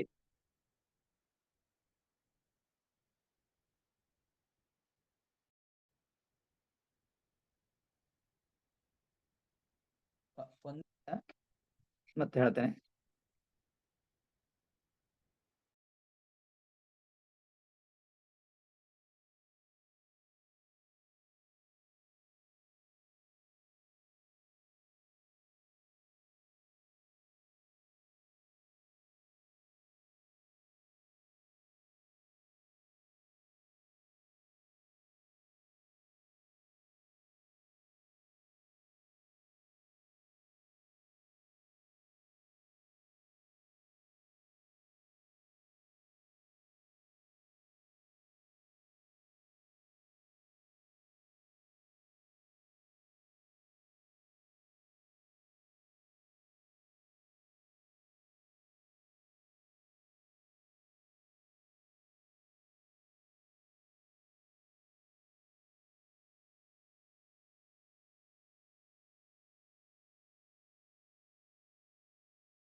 ಮತ್ತೆ ವಿಘ್ನಕ್ಕಾಗಿ ವಿಘ್ನನಾಯಕನಾದ ಗಣಪತಿಯ ಸ್ಮರಣೆಯನ್ನ ಮಾಡುತ್ತಾ ನೋಡ್ರಿ, ಹೀಗೆ ಆ ರುದ್ರದೇವರು ಸತೀದೇವಿಯ ಇತಿಹಾಸವನ್ನು ಹೇಳ್ತಾ, ನೀನು ಮತ್ತೆ ವಿಶೇಷವಾಗಿ ಹಿಮವತ್ ಪರ್ವತರಾಜನ ಮಗಳಾಗಿ ಹುಟ್ಟಿದ್ದಿ, ಅದಕ್ಕಾಗೇನೆ ಪಾರ್ವತಿ ಅನ್ನುವಂತಹ ಹೆಸರು. ಆಗ ವಿಶೇಷವಾದಂತಹ ತಪಸ್ಸನ್ನ ಮಾಡಿ. ನೋಡ್ರಿ ಎಷ್ಟು ವರ್ಷ ಹೇಳ್ತಾರ, ತ್ವಯಾ 12 ವರ್ಷಾಣಿ ಧೂಮ್ರಪಾನಂ ಅಧೋಮುಖಂ ಪುನರ್ 12 ವರ್ಷಾಣಿ ಪರ್ಣ ಪಕ್ವಾಶನಂ ಪಕ್ವ ಪ್ರಣಾಶನಂ ಕೃತಂ. ಅದಕ್ಕೆ ಹೇಳ್ತಾ ಇದ್ದಾರೆ ನೋಡ್ರಿ,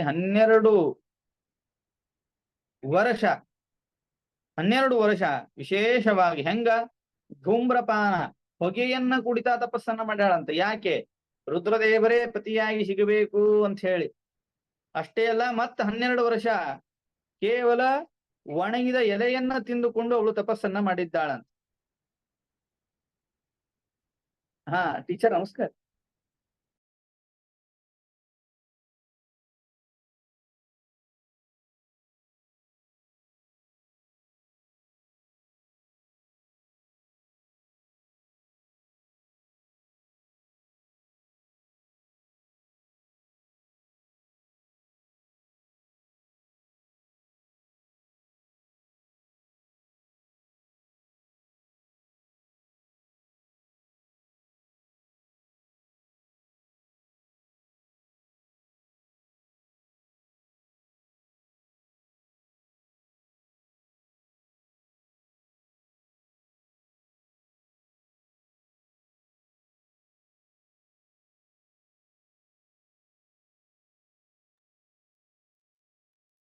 ಹೀಗಾಗಿ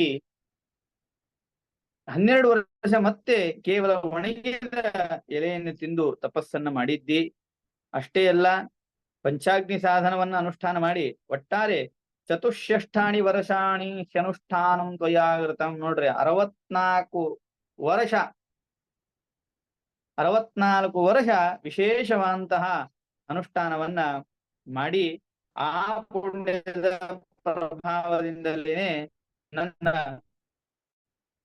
ವಿವಾಹ ಆಗುವಂತ ಒಂದು ಸೌಖ್ಯ ಪುಣ್ಯ ನಿನಗೆ ಬಂದಿದೆ. ಆದ್ರೆ ಈ ಸಮಯದೊಳಗೆ ಏನಾಯ್ತು ಅಂದ್ರ, ಹಿಮವತ್ ಪರ್ವತರಾಜನ ಹತ್ತಿರ ಬಂದು ಸಪ್ತರ್ಷಿಗಳು ಮಹಾನುಭಾವರು ಅವರೇನ್ ಮಾಡಿದ್ರು ಅಂದ್ರೆ ಪರ್ವತರಾಜನಿಗೆ ಹೇಳಿದ್ರಂತ, ನಿನ್ನ ಮಗಳಾದ ಪಾರ್ವತಿಯನ್ನ ಪರಮಾತ್ಮನಿಗೆ ಕೊಟ್ಟು ವಿವಾಹವನ್ನ ಮಾಡಬೇಕು ಅಂತ ಹೇಳಿದಾಗ ಪರ್ವತರಾಜನಿಗೆ ಬಹಳ ಸಂತೋಷ ಆಯ್ತು.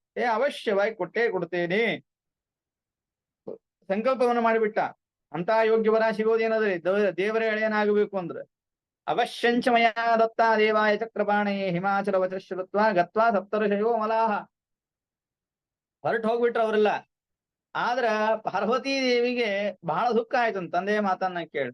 ನಾನು ರುದ್ರದೇವರನ್ನ ಪತಿಯಾಗಿ ಪಡಿಬೇಕು ಅಂತ ಇಷ್ಟು ತಪಸ್ಸನ್ನ ಮಾಡಿದ್ದೇನೆ, ನಮ್ಮಪ್ಪ ಪರಮಾತ್ಮನಿಗೆ ಕೊಟ್ಟು ಹರಿಗೆ ಕೊಟ್ಟು ವಿವಾಹವನ್ನ ಮಾಡುವ ಸಂಕಲ್ಪವನ್ನು ಮಾಡಿದ್ದಾನಲ್ಲ ಅಂತ ಹೇಳಿ ಅವಳು ಹಿಟ್ಟಿಗೆ ಎದ್ದು ತನ್ನ ಸಖಿಯನ್ನ ಕರ್ಕೊಂಡು ವನಕ್ಕೆ ಹೋಗ್ತಾ ಇದ್ದಾಳ. ನೋಡ್ರಿ, ಇಲ್ಲಿ ನಾವು ಸರಿಯಾಗಿ ತಿಳ್ಕೊಳ್ಬೇಕು. ಪುರಾಣ ನಮ್ಗೆ ಇಲ್ಲಿಯೇನೆ ಅಜ್ಞಾನ ಮೋಹವನ್ನು ತಂದುಕೊಡ್ಲಿಕ್ಕೆ ಸಾಧ್ಯತೆ ಇರ್ತದೆ. ಯಾಕೆ ಅಲ್ರಿ, ರುದ್ರದೇವರಿಗಿಂತ ಪರಮಾತ್ಮ ಉತ್ತಮ ಇದ್ದೇ ಇದ್ದಾನ, ಅಂತಹ ಪರಮಾತ್ಮನನ್ನು ವಿವಾಹ ಮಾಡಿಕೊಂಡ್ರೆ ಚಲೋ ಆಯ್ತಲ್ಲ ಅಂತ ಅನ್ಬಹುದು. ಆದ್ರೆ ಅವರೆಲ್ಲ ನಿತ್ಯಾಭಿಯೋಗಿನಿ ಅಂತಹ ದಂಪತಿಗಳರಿ. ಆಯ್ತಾ? ಪರಮಾತ್ಮನ ಅರ್ಧನಾರಿ ನರೇಶ್ವರ ರೂಪವನ್ನು ಉಪಾಸನೆ ಮಾಡಿ ರುದ್ರದೇವರು ಪಾರ್ವತೀ ದೇವಿ ಅರ್ಧನಾರಿ ನರೇಶ್ವರ ಆದದ್ದು ಅಂತ ಪುರಾಣ ನಮಗೆ ತಿಳಿಸಿಕೊಡ್ತದೆ. ಅಂದ್ಮೇಲೆ ಅವರು ನಿತ್ಯಾಭಿಯೋಗಿನಿಯ ದಂಪತಿಗಳಾದ್ರಿಂದ ಪರಮಾತ್ಮನನ್ನ ಬಿಟ್ಟು ರುದ್ರದೇವರನ್ನ ಸತೀದೇವಿ ಕಾಮನಾ ಮಾಡಿದ್ದು ಪಾರ್ವತೀ ದೇವಿ. ಆದ್ರಿಂದ ಯಾವ ರೀತಿಯಾದಂತಹ ದೋಷವೂ ಇಲ್ಲ. ಕೇವಲ ಅಗ್ನಿಜನ ಮೋಹನಕ್ಕಾಗಿ ಹಾಗಾದ್ರೆ ರುದ್ರದೇವರಿಗಿಂತ ಪರಮಾತ್ಮ ಸಣ್ಣವ ಅನ್ನೋದನ್ನ ಅಗ್ನಿಜನರು ತಿಳ್ಕೊಂಡು ಅವ್ರ ಅಂಧಂತಮಸ್ಸನ್ನು ಹೊಂದಬೇಕು ಅನ್ನೋದಕ್ಕಾಗಿ ಪುರಾಣ ಹೀಗೆ ಮೋಹಕವಾದ ಮಾತುಗಳನ್ನ ಆಡ್ತಾ ಇದೆ. ಆದ್ರಿಂದ ಅವಳು ವನಕ್ಕೆ ಹೋಗ್ಬಿಟ್ಲು ತನ್ನ ಸಖಿಯನ್ನ ಕರ್ಕೊಂಡು. ವನಕ್ಕೆ ಹೋಗಿ ಅಲ್ಲಿ ಒಂದು ನದಿ ತೀರದೊಳಗ ಅವಳು ಗೌರಿ ಪೂಜೆಯನ್ನ ಮಾಡ್ತಾ ಇದ್ದಾಳೆ. ಹೇಗೆ ಮಾಡಿದ್ಲು ಅಂತಂದ್ರೆ, ಗೌರಿ ಕೃತ್ವಾಚ ವಾಲುಕಾಲಿಂಗಂ ಪೂಜಯಾಮಾಸ ಪಾರ್ವತಿ. ವಾಲುಕಾಲಿಂಗ ಅಂದ್ರೆ ಉಸುಕಿನಿಂದ ಒಂದು ಲಿಂಗವನ್ನ ರುದ್ರದೇವರ ಮೂರ್ತಿಯನ್ನ ಮಾಡಿ ಆ ಗೌರಿ ಪೂಜೆಯನ್ನ ಮಾಡ್ತಾ ಇದ್ದಾಳೆ. ರಾತ್ರಿ ಎಲ್ಲ ಜಾಗರಣೆಯನ್ನ ಮಾಡ್ತಾ ಇದ್ದಾಳೆ. ಬೆಳಿಗ್ಗೆ ಚತುರ್ಥಿ ಬೆಳಿಗ್ಗೆ ಎದ್ದು ಪಾರ್ವತಿ ಅಲ್ಲೇ ನದಿ ತೀರದೊಳಗೇನೆ ರಾತ್ರಿ ಜಾಗರಣೆ ಆಯ್ತು, ಮಲ್ಕೊಂಡ್ಬಿಟ್ಲು. ಬೆಳಿಗ್ಗೆ ಎದ್ದು ಪರ್ವತರಾಜ ನೋಡ್ತಾನೆ, ಪಾರ್ವತಿ ಕಾಣಿಸ್ತಾ ಇಲ್ಲ. ಹುಡಿಕೋತ ಬರ್ತಾನೆ. ಅನೇಕ ಶಾಪಗಳನ್ನ ಹಾಕ್ತಾನೆ. ಯಾರು ನನ್ನ ಮಗಳನ್ನ ಅಪಹಾರ ಮಾಡಿಕೊಂಡು ಹೋಗಿದ್ದಾರೆ ಅವರೆಲ್ಲ ಮತ್ತ ವಿಶೇಷವಾದಂತಹ ಮರಣವನ್ನ ಹೊಂದಲಿ ಅಂತ ಶಾಪವನ್ನ ಹಾಕ್ತಾನೆ. ಕೊನೆಗೆ ಆ ನದಿ ತೀರಕ್ಕೆ ಬರ್ತಾನೆ. ನದಿ ತೀರದಲ್ಲಿ ಪಾರ್ವತಿ ಮಲಗಿದ್ದನ್ನು ನೋಡಿ ಎಬ್ಬಿಸ್ತಾನೆ. ಇಲ್ಯಾಕೆ ಮಲ್ಕೊಂಡಿ ಅಂತ ಕೇಳಿದಾಗ ಪಾರ್ವತಿ ಹೇಳ್ತಾಳೆ, ಅಪ್ಪ, ನಾನು ರುದ್ರದೇವರನ್ನ ವಿವಾಹ ಮಾಡಿಕೊಳ್ಬೇಕು ಅಂತ ಇಚ್ಛೆಯನ್ನ ಹೊಂದಿದ್ದೆ. ಆದ್ರೆ ನೀನು ಪರಮಾತ್ಮನಿಗೆ ಕೊಟ್ಟು ವಿವಾಹವನ್ನ ಮಾಡ್ತಿ ಅಂತ ಅನ್ನುವಂತಹ ಸುದ್ದಿಯನ್ನು ತಿಳಿದು ನಾನು ಇಲ್ಲಿ ಬಂದಿದ್ದೇನೆ ಅಂತ ಹೇಳಿದಾಗ ಹಿಮವತ್ ರಾಜ ಅಂದ, ಹಿಮವತ್ ಪರ್ವತ ರಾಜ ಅವ ಹೇಳ್ದ, ಹಂಗೇನು ವಿಚಾರ ಮಾಡಬೇಡ, ಅವಶ್ಯವಾಗಿ ನಿನಗೆ ರುದ್ರದೇವರನ್ನೇ ಕೊಟ್ಟು ವಿವಾಹ ಮಾಡ್ತೇನೆ. ಶಂಕರಂ ಪ್ರತಿದಾಸ್ಯಾಮಿ ಸತ್ಯಂ ಸತ್ಯಂ ವದಾಮ್ಯಹಂ ಇತ್ಯುಕ್ತ ಸುಗೃಹಂ ಪ್ರಾಯಾತ್ ಹಿಮಾಚಲಗಿರಿಸ್ತದ. ಮತ್ತಷ್ಟೇ ಅಲ್ಲ, ರುದ್ರದೇವರನ್ನ ಕರೆಸಿ ವಿವಾಹವನ್ನ ಮಾಡಿಯೇ ಬಿಟ್ಟ. ಆದ್ದರಿಂದ ಇದು ಗೌರಿ ವ್ರತ ನೋಡ್ರಿ. ಭಾದ್ರಪದ ಶುಕ್ಲ ಪಕ್ಷ ತೃತೀಯ ದಿವಸ ಗೌರಿ ರುದ್ರದೇವರ ಆರಾಧನೆ ರೂಪವಾದ ವ್ರತವನ್ನ ಮಾಡಿದ್ಲು. ಆದ್ದರಿಂದ ಗೌರಿ ವ್ರತ ಅಂತ ಕರೀತಾ ಇದ್ದಾರೆ. ಅಂತಹ ಈ ಗೌರಿ ವ್ರತವನ್ನ ಯಾರು ಮಾಡ್ತಾರೆ ಅವರು ವಿಶೇಷವಾದಂತಹ ಪುಣ್ಯವನ್ನ ಹೊಂದುತ್ತಾ ಇದ್ದಾರೆ ಅಂತ ತಿಳಿಸ್ತಾ ರುದ್ರದೇವರು ಹೇಳ್ತಾರೆ, ಏತತ್ ವ್ರತ ಪ್ರಭಾವೇನ ಮಮ ಚಾರ್ಧಾಸನಂ ಗತಾ ಸೌಭಾಗ್ಯಂಚ ತ್ವಯಾ ಪ್ರಾಪ್ತಂ ವ್ರತರಾಜ ಪ್ರಭಾವತ. ಹೇ ಪಾರ್ವತೀ ದೇವಿಯೇ, ನೀನ್ ಕೇಳಿದಲ್ಲ, ಯಾವ ಕಾರಣದಿಂದ ನಿಮ್ಮ ಮಡದಿಯಾಗುವ ಸೌಭಾಗ್ಯ ಬಂತು ನನಗ ಅಂತ ಕೇಳಿದಲ್ಲ, ಈ ವ್ರತವನ್ನ ಮಾಡಿದ ಪ್ರಭಾವದಿಂದಲೇನೆ ನಿನಗೆ ನನ್ನ ಮಡದಿಯಾಗುವಂತಹ ಸೌಭಾಗ್ಯ ಬಂತು. ಅವತ್ತಿನಿಂದ ಆರಂಭ ಮಾಡಿಕೊಂಡು ಈ ವ್ರತ ಲೋಕದೊಳಗ ಪ್ರಕಾಶಿತವಾಯಿತು ಅಂತ ಬ್ರಹ್ಮದೇವರು ಹೇಳ್ತಾ ಇದ್ದಾರೆ. ವಿಶೇಷವಾಗಿ ಶೈವರು, ಶಿವನನ್ನು ಉಪಾಸನೆ ಮಾಡುವಂತಹ ವ್ಯಕ್ತಿಗಳು ಈ ವ್ರತವನ್ನು ಮಾಡಬೇಕು ಅಂತ ಹೇಳ್ತಾರೆ. ಸಂಪ್ರದಾಯದಲ್ಲಿ ನಾವೆಲ್ಲ ನೋಡ್ತೇವೆ, ಸ್ವರ್ಣಗೌರಿ ಅನೇಕ ಜನ ಮಾಡ್ತಾರೆ, ಆದರೆ ವಿಶೇಷವಾಗಿ ಅವರು ಮಾಡ್ತಾ ಇದ್ದಾರೆ ಶೈವ ಸಂಪ್ರದಾಯದವರು. ನಮ್ಮವರು ವಿಶೇಷವಾಗಿ ಮಹಾಲಕ್ಷ್ಮೀ ದೇವಿಯ ಪೂಜಾ, ಹೀಗಾಗಿ ಶ್ರಾವಣ ಮಾಸದ ಪೂಜಾ ಇರಬಹುದು ಅಥವಾ ಜ್ಯೇಷ್ಠ ಗೌರಿ ಪೂಜೆ ಇರಬಹುದು, ಹೀಗೆ ಗೌರಿ ಪೂಜೆಯನ್ನ ನಾವು ಮಾಡ್ತಾ ಇದ್ದೇವೆ ನೋಡ್ರಿ. ಅದಕ್ಕೆ ಹೇಳ್ತಾರೆ ಬ್ರಹ್ಮದೇವರು, ಶೈವಾರಿಭಿ ವ್ರತಂ ಕಾರ್ಯಂ ಸೌಭಾಗ್ಯ ಪ್ರಾಪ್ತಯೇ ಸದಾ ತದ್ದೇನೆ ಶುಭವಾಸಶ್ಚ ರಾತ್ರೌ ಪೂಜನಮಾಚರೇ ಅನ್ನುವ ಮಹಾಮಹಿಮೆಯನ್ನ ತಿಳಿಸಿಕೊಡ್ತಾ ಇದ್ದಾರೆ. ಹೀಗೆ ಈ ವ್ರತರಾಜ ಗೌರಿ ವ್ರತ ಅದನ್ನ ಅವಶ್ಯವಾಗಿ ಅನುಷ್ಠಾನ ಮಾಡಲೇಬೇಕು. ಇನ್ನ ನಾವೆಲ್ಲ ಗಣೇಶ ಚತುರ್ಥಿ ಈಗಾಗಲೇ ಅನುಷ್ಠಾನವನ್ನ ಮಾಡಿದ್ದೇವೆ. ಆ ಗಣೇಶ ವ್ರತದ ಗಣೇಶ್ವರ ವ್ರತ ಸ್ಯಮಂತಕ ಪ್ರಾಪ್ತಿ ಅನ್ನೋದನ್ನು ಕೂಡ ಇಲ್ಲಿ ತಿಳಿಸಿಕೊಡ್ತಾ ಇದ್ದಾರೆ. ಬ್ರಹ್ಮೋವಾಚ, ಬ್ರಹ್ಮದೇವರು ಹೇಳ್ತಾ ಇದ್ದಾರೆ, ಶೃಣುಷ್ವ ನಾರದ, ಏಕಾಗ್ರ ಚಿತ್ತದಿಂದ ಕೇಳು. ಈ ಭಾದ್ರಪದ ಶುಕ್ಲ ಪಕ್ಷ ಚತುರ್ಥಿ ದಿವಸ ಮಾಡುವಂತಹ ಒಂದು ವ್ರತವನ್ನು ನಿನಗೆ ಹೇಳ್ತೇನೆ. ತೃತೀಯ ದಿವಸ ಮಾಡುವ ವ್ರತ ಗೌರಿ ವ್ರತ ಹೇಳಾಯ್ತು, ಚತುರ್ಥಿ ವ್ರತವನ್ನು ಹೇಳ್ತೇನೆ ಕೇಳು. ಇದನ್ನೆಲ್ಲರೂ ಕೂಡ ಅವಶ್ಯವಾಗಿ ಮಾಡ್ಲೇಬೇಕು. ನಾರೀವಾ ಪುರುಷೋವಾಪಿ ಯಕ್ಕುರ್ಯಾದ್ ವಿಧಿವತ್ ವ್ರತಂ. ಸ್ತ್ರೀಯರಾಗ್ಲಿ ಪುರುಷರಾಗ್ಲಿ ಯಾರೇ ಆದ್ರೂ ಕೂಡ ಈ ವ್ರತವನ್ನ ಮಾಡ್ತಾರೆ, ಅವರು ಎಲ್ಲ ಸಂಕಟದಿಂದ ಮುಕ್ತರಾಗ್ತಾ ಇದ್ದಾರೆ. ಅಪವಾದ ಹರಂಚೈವ, ಅಷ್ಟೇ ಅಲ್ಲ, ಅವರಿಗೆ ಬಂದ ಅಪವಾದಗಳು, ಮಿಥ್ಯಾಪವಾದಗಳು ಅಂತ ಏನರ್ಥ, ಸುಳ್ಳು ಅಪವಾದಗಳು, ಆ ಸುಳ್ಳು ಅಪವಾದಗಳೆಲ್ಲ ಪರಿಹಾರವಾಗ್ತದೆ. ಅಂತಹ ವಿಶಿಷ್ಟವಾದಂತಹ ವ್ರತ ಅದು ಗಣೇಶ ಚತುರ್ಥಿ. ಗಜಾನನ ಪ್ರಿಯಂ ನಾಣ್ಯ ತ್ರಿಶುಲೋಕೇಶು ವಿದ್ಯತೆ. ಅದಕ್ಕೆ ನಾರದರು ಪ್ರಶ್ನೆ ಮಾಡಿದ್ರು, ಹೌದಾ ಸ್ವಾಮಿ, ಹಾಗಾದ್ರೆ ಈ ವ್ರತವನ್ನ ಮೊದಲು ಯಾರು ಮಾಡಿದ್ರು ಅಂತ ಕೇಳಿದಾಗ ಬ್ರಹ್ಮದೇವರು ಹೇಳ್ತಾರೆ, ನಾನೇ ಈ ವ್ರತವನ್ನ ಮಾಡಿದ್ದೇನೆ ಅಂತ. ಅಷ್ಟೇ ಅಲ್ಲ, ಕೃಷ್ಣ ರೂಪಿಯಂತಹ ಪರಮಾತ್ಮನು ಈ ವ್ರತವನ್ನ ಮಾಡಿದ್ದಾನೆ. ನೀವೇ ಹೋಗಿ ಅವನಿಗೆ ಎಲ್ಲವನ್ನ ಹೇಳಿದ್ದೀರಿ ಅಂತ ತಿಳಿಸಿಬಿಡ್ತಾ ಇದ್ದಾರೆ. ಅಷ್ಟೇ ಅಲ್ಲ, ಬ್ರಹ್ಮದೇವರು ಹೇಳ್ತಾರೆ ನೋಡ್ರಿ, ನಾನು ಪರಮಾತ್ಮನಿಂದ ಸೃಷ್ಟಿ ಆದ ಮೇಲೆ ವಿಶೇಷವಾಗಿ ಎಲ್ಲ ಮತ್ತ ಸೃಷ್ಟಿಯ ಕಾರ್ಯದಲ್ಲಿ ಪ್ರಸಕ್ತನಾಗುವಾಗ ಗಣಪತಿಯ ಪೂಜೆಯನ್ನ ಮಾಡಿದೆ. ಗಣಪತಿ ಏನ್ ವರ ಬೇಕು ಕೇಳು ಅಂತ ಹೇಳಿದಾಗ ನಾನು ಕೇಳಿದೆ, ನಾನು ಮಾಡುವ ಸೃಷ್ಟಿಯ ಕಾರ್ಯದಲ್ಲಿ ಯಾವ ವಿಘ್ನಗಳು ಬರಬಾರದು ಅಂತ ಹೇಳಿ. ಹೀಗಾಗಿ ಗಣಪತಿ ವರವನ್ನ ಕೊಟ್ಟಿದ್ದಾನೆ. ಅವನ ವರದ ಪ್ರಭಾವದಿಂದಲೇನೆ ನಾನು ಸೃಷ್ಟಿಯ ಕಾರ್ಯವನ್ನ ನಿರ್ವಿಘ್ನವಾಗಿ ಮಾಡಿದೆ ಎಂದು ತಿಳಿಸಿಕೊಡ್ತಾ ಇದ್ದಾರೆ. ಅಷ್ಟೇ ಅಲ್ಲ, ಸಾಕ್ಷಾತ್ ವಸುದೇವನ ಮಗನಂತಹ ಶೌರಿ ಕೃಷ್ಣ, ಆ ಕೃಷ್ಣ ಪರಮಾತ್ಮನು ಕೂಡ ಈ ವ್ರತವನ್ನ ಮಾಡಿದ್ದಾನೆ. ಹೇಗೆ ಮಾಡಿದ, ಯಾಕೆ ಮಾಡಿದ ಅಂತನ್ನುವಂತಹ ಪ್ರಶ್ನೆಯನ್ನ ನಾರದರು ಕೇಳಿದಾಗ ಅವನಿಗೂ ಕೂಡ ಮಿಥ್ಯಾಪವಾದ ಬಂದಿತ್ತು. ಏನು ಅನ್ನುವಂತಹ ಗತಿಯನ್ನ ನೀವೆಲ್ಲ ಕೇಳಿರಿ. ಸ್ಯಮಂತಕ ಉಪಾಖ್ಯಾನ ಸಿಂಹ ಪ್ರಸೇನು ಅವಧೀತ್ ಸಿಂಹೋ ಜಾಂಬವತಃ ಹತಃ ಸುಕುಮಾರಕ ಮಾರೋದೀಹಿ ತವಹೇಷ ಸ್ಯಮಂತಕಃ ಅಂತ. ಸತ್ರಾಜಿತ್ ರಾಜ ಅವನು ಸೂರ್ಯೋಪಾಸಕ, ಸೂರ್ಯರನ್ನು ಉಪಾಸನೆ ಮಾಡಿ ವಿಶೇಷವಾಗಿ ಸ್ಯಮಂತಕ ಮಣಿಯನ್ನ ಪಡೆದುಕೊಂಡು ಬಂದಿದ್ದ. ಅದರ ಸಾಮರ್ಥ್ಯ ಎಷ್ಟು? ಸ್ಯಮಂತಕ ಮಣಿಂ ದೇಹಿ ಯದಿಷ್ಟೋಸಿ ಭಾಸ್ಕರ. ಸೂರ್ಯ ಧಾರಾಷ್ಟಕಂ ಶಾತಕೌಂಭಂ, ನೋಡ್ರಿ, ನಿತ್ಯದೊಳಗ 8 ಮಣ ಬಂಗಾರವನ್ನ ಕೊಡ್ತಾ ಇತ್ತು. ಅಂತಹ ಶ್ರೇಷ್ಠವಾದ ಮಣಿಯನ್ನ ಪಡೆದುಕೊಂಡು ಬಂದ. ಅದನ್ನ ಕೊರಳಲ್ಲಿ ಹಾಕೊಂಡಿದ್ದ. ಕೊರಳಲ್ಲಿ ಹಾಕೊಂಡಾಗ ಕೃಷ್ಣ ಅಂದ, ನೋಡು ಸತ್ರಾಜಿತ್ ರಾಜ, ಇದು ಅದ್ಭುತವಾದಂತಹ ವಸ್ತು, ಇದು ನಿನ್ನ ಹತ್ರ ಇರಬಾರದು, ನಿನಗಿದರಿಂದ ತೊಂದರೆ ಆಗ್ತದ, ನನಗ್ ಕೊಟ್ಟು ಬಿಡು, ರಾಜನ ಅಧೀನದೊಳಗೆ ಇಡ್ತೇನೆ ಅಂತಂದ. ಆಗ ಕೃಷ್ಣನ ಮಾತನ್ನ ಕೇಳಿ ಸತ್ರಾಜಿತ್ ರಾಜ ಮನಸ್ಸಿನಲ್ಲಿ ಏನ್ ವಿಚಾರ ಮಾಡಿದ ಅಂದ್ರೆ, ಓಹೋ, ಕೃಷ್ಣನಿಗೆ ನನ್ನ ಮಣಿ ಮೇಲೆ ಕಣ್ಣು ಬಿದ್ದದ ಅನ್ನೋದಕ್ಕಾಗೇನೆ ನನ್ನ ಮಣಿ ಕೊಡು ಅಂತ ಕೇಳ್ತಾ ಇದ್ದಾನೆ ಅಂತ ಹೇಳಿ ವಿಚಾರ ಮಾಡಿ ತನ್ನ ತಮ್ಮನಿಗೆ ಕೊಟ್ಟು ಬಿಟ್ಟ. ನೋಡ್ರಿ, ಸ್ವಲ್ಪ ಕಥೆ ವ್ಯತ್ಯಾಸದ. ಭಾಗವತದೊಳಗ ಮನಿಯೊಳಗಿಟ್ಟಂತಹ ಮಣೆಯನ್ನ ತಮ್ಮ ಹಾಕೊಂಡು ಹೋದ ಅಂತ ಹೇಳ್ಯಾರ. ಇಲ್ಲಿ ಭಾದ್ರಪದ ಮಾಸ ಮಹಾತ್ಮೆ ಒಳಗ ಸ್ವಲ್ಪ ವ್ಯತ್ಯಾಸ ಮಾಡಿ ಹೇಳ್ಯಾರ, ತಮ್ಮನಿಗೆ ಕೊಡ್ತಾ ಇದ್ದಾನೆ. ತಮ್ಮನಿಗೆ ಕೊಟ್ಟಾಗ